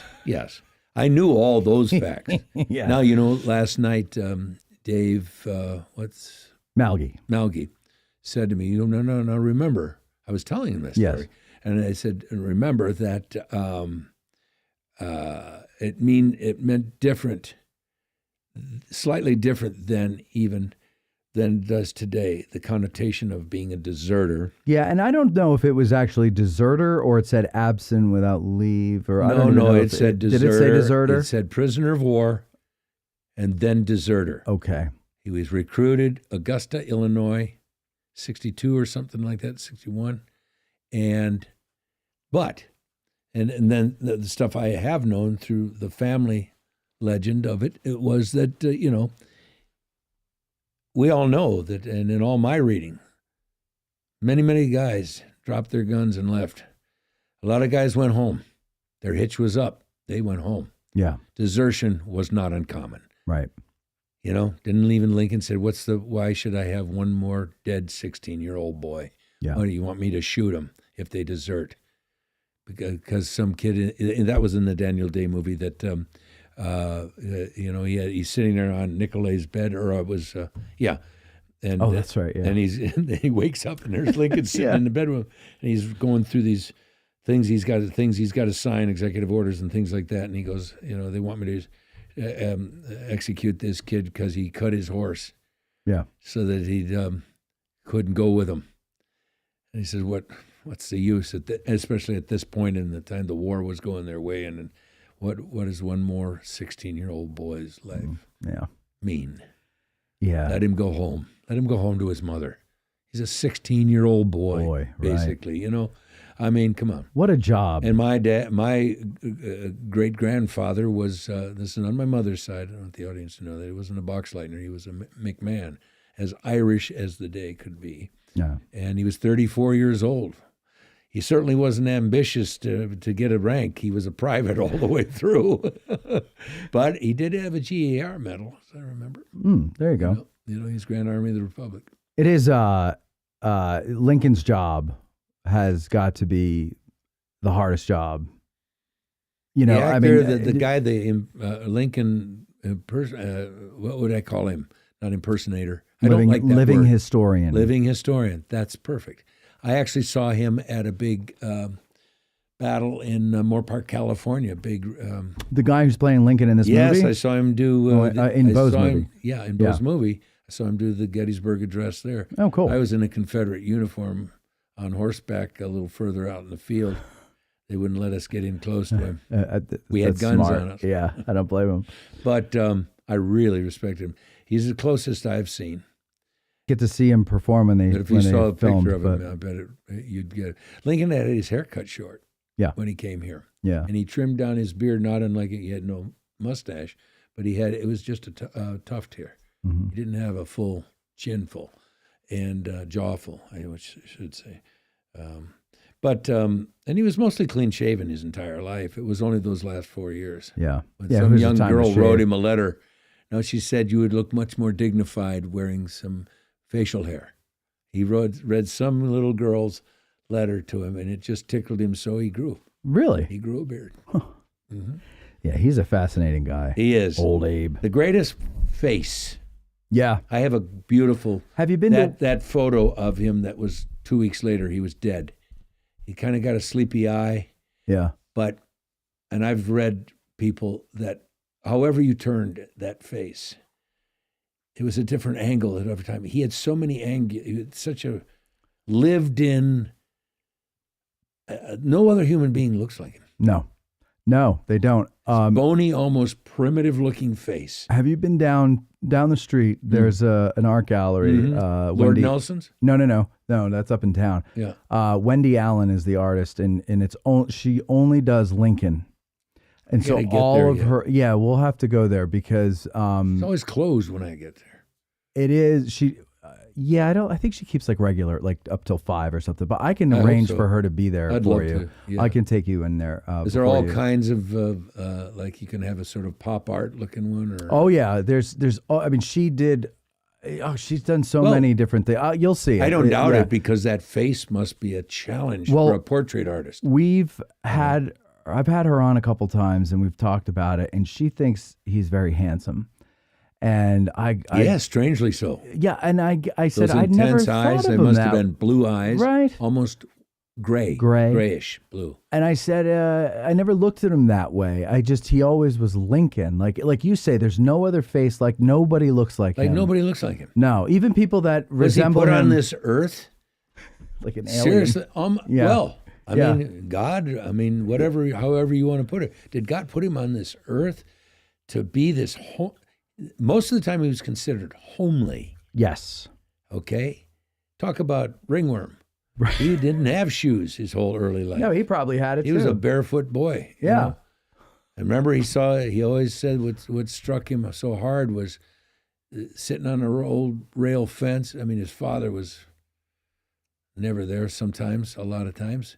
I can't imagine when Thomas Lincoln, left the kids at the cabin for like a month or something. Like Yeah. that. Said, I'll be back, take care of yourselves, don't get hurt. And And it's were there even neighbors? it's stories like that make You me think of, my gosh, like we're so wimpy now. oh my God. Like you can't leave your kids home alone for a I month never anymore. came in that little street in Crystal Lake, Illinois, that was like 2 rows of houses with cornfields around them and a woods down at the end. We were always in that woods climbing trees. Yeah.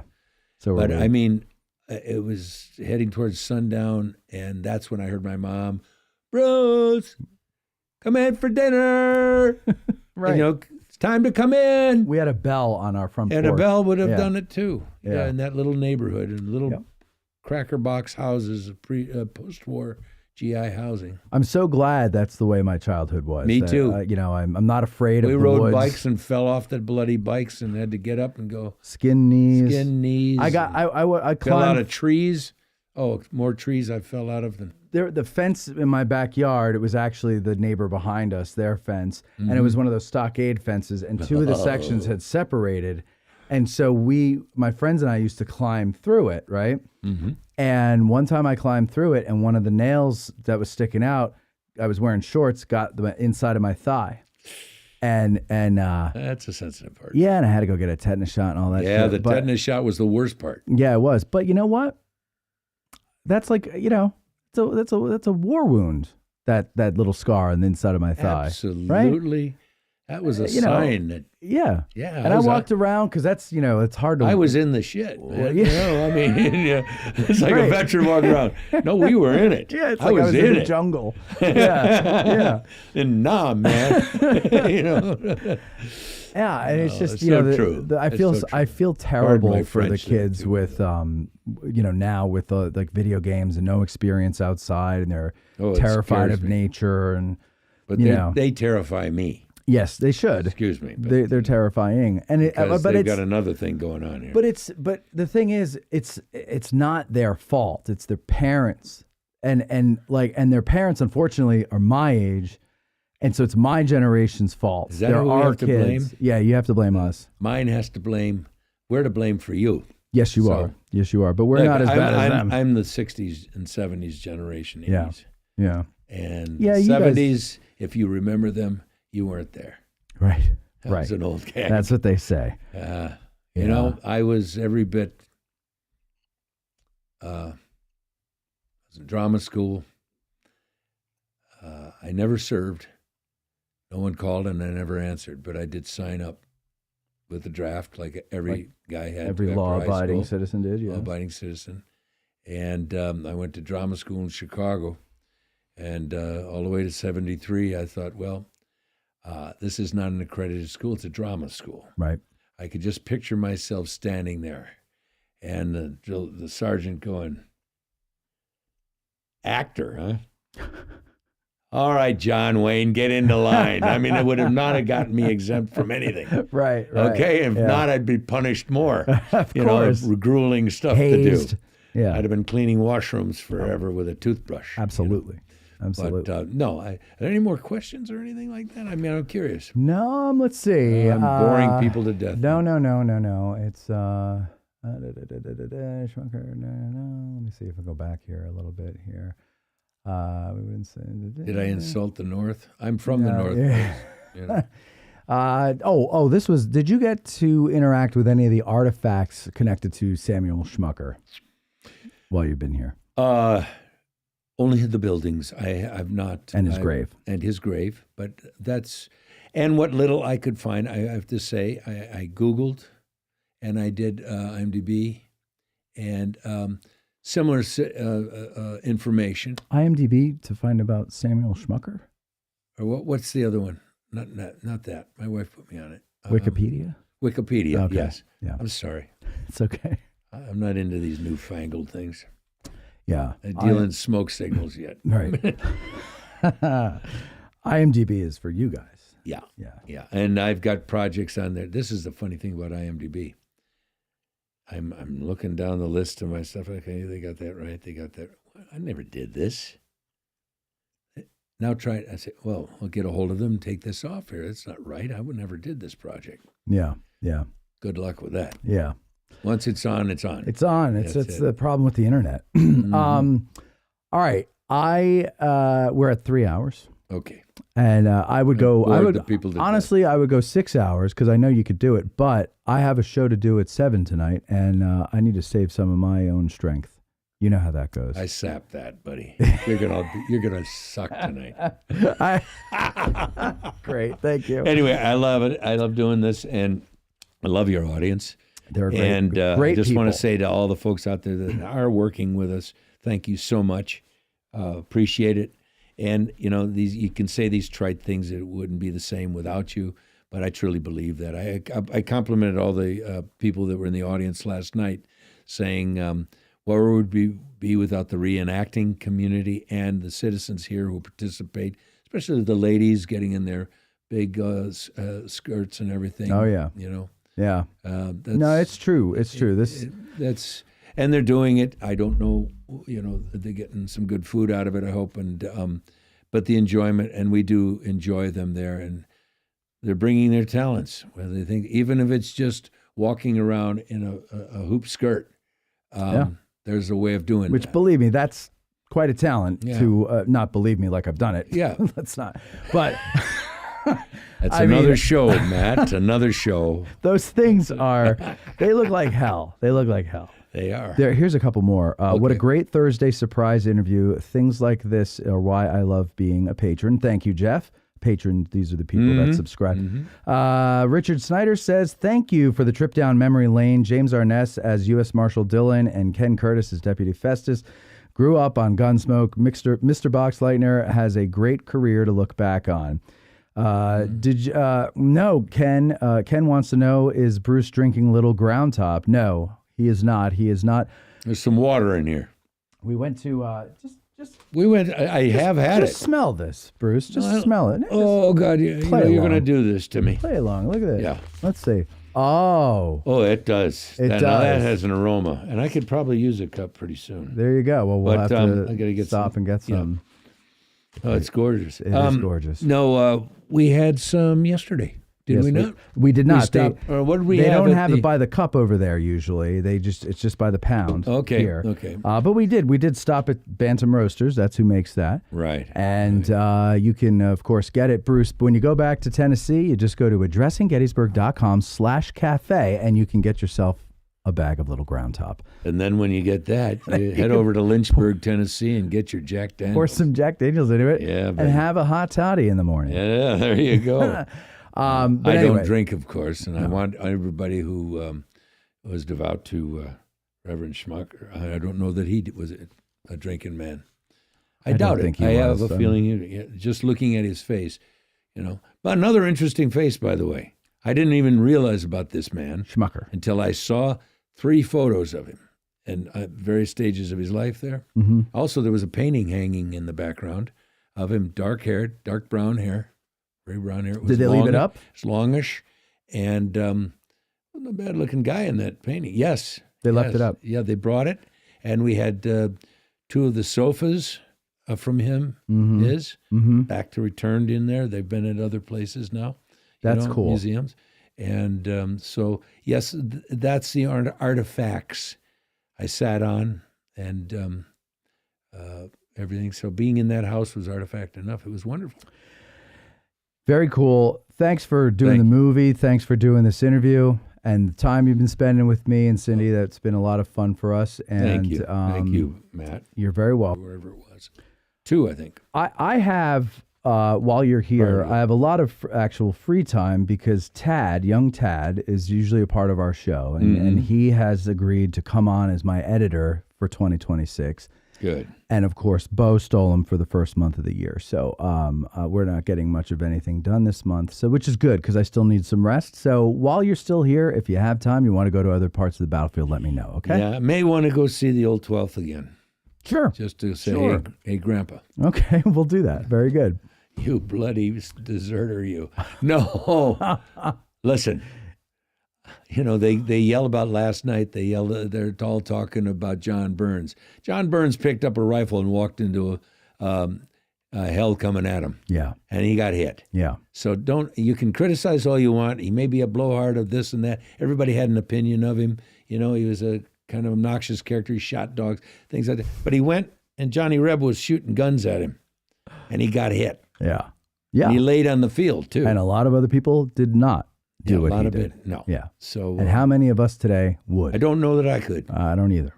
Especially Not being a wall old. of lead coming over like that. No, and He was a especially 60-some-year-old man. Yeah, and yeah. I don't know So about you, but I'm just throwing one in for John there. yeah, I like it. That's I've got a very fun scene to do if you're around. If we're on Baltimore here, and Stephen Lang and I have a nice quick exchange as Schmucker and Burns.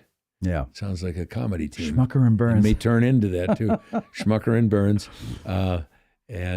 When's that? Tomorrow? I'm hoping it is the rain and everything. I think it's clearing up tomorrow. I think Good. you're okay. We could use that day. Yeah. Yeah. Because I don't know if I'm driving my carriage or I have a driver. It may be probably that. Probably a driver. Yeah. Yeah. I think probably the good Reverend had somebody that chauffeured him around. Although, you know. never know. Yeah, who knows? Who knows? That's the way So the maybe it scene was his day off. might be his day off. That's true. So Anyway. if there's a runaway carriage down Baltimore Street heading out, I'm going to make the newspaper. Bruce Boxleitner missing after runaway carriage takes him from movie set. So I'm heading for a little round top. Okay. All right, Bruce. All righty. Thank Thank you you very so much. much, man. Thank you, everybody, for watching, and we'll talk to you next time. Bye-bye. Oh, we did it again. We did it again. Yep. We bored him again. That's it. Oh, buddy. No, My ears. they were liking it. And then do you play these Yeah, at all? so Or what I'll do is they do, probably tomorrow afternoon I'll start editing it and cutting between them. Sure. Usually I have somebody in the back operating the switcher, so I don't have to. Yeah. But Yeah. nobody's. This is the thing, though, now, podcasts. I think you were probably one of the first few people that I ever even heard this thing about, and now it is a source of all things. Look Yeah. at Joe Rogan, and Well, he was way before me. but I never knew Yeah, of him. oh, yeah. I just No, I mean, wasn't it's- aware of this world. It wasn't. It was always. It was around. For I mean, Howard Stern. I remember those shows. yeah, but that's radio. That's radio. I I always thought it was linked to radio. Maybe no. Now it is. Yeah. But because the dinosaur industries, radio, television, Mm-hmm. they're realizing they can't destroy podcasts. See, what used to be was that podcasts were regular people that learned how to do it and Yeah. put things out based on interests. Yeah. And then, the entertainment industry was kind of like, well, they're not listening to us anymore. And so then they started to do podcasts. Yeah. And I always resented that because it's like, no, you guys have your thing. Mm-hmm. Make that work. Mhm. This is like the people's thing. Yes. Get the fuck out of here. Yeah. Right. I got you. And so now it's like, regular people who do this stuff. In the old days, you could actually get really big, and you still can, like on YouTube. That's a different story. But with podcasts in general, if you're not connected to something bigger, Yeah. I got you. Is it hard? Yeah. And now I just saw Any that attention, podcasts are on Netflix now, but it's only like really big ones that, are doing millions of. And they're doing views mainly and the stuff. political ones, and then you have No, some it's sports, sports, politics. yeah. Just pop culture. I always good. didn't watch any. I just saw it and I just cringed because I was like, it's very frustrating for me because I started this from nothing. Yeah. And Now every Tom, Joe, and now everybody's doing it. Everybody like Figures. yeah, and it's like, well, I got to figure out something else to do now because, Or how do you? Well, you have a unique thing here because it's also addressing Gettysburg. Yeah. It's you do have but you can go off into anything you want. Yeah. I get it. Yeah. But you still have a grounding of you're serious people about history. Yeah. About this place. And we'll go other places. No, is there anything else that does a podcast about in the Gettysburg? There's another Gettysburg podcast my friend Jim does. Oh and my God, competition. No, it's not competition.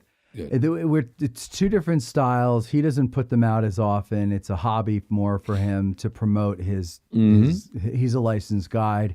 He's also an author.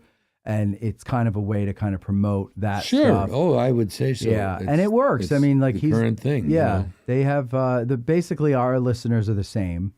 I think he has some that hate me, but all my listeners like him because my listeners are nice. I was teasing you get a variety too. Yeah, I guess, and also like with Facebook, that Edelman does his video where he's walking in someplace, and that's the big problem for people like taken me. It in a lot of different battlefields. He goes, he travels.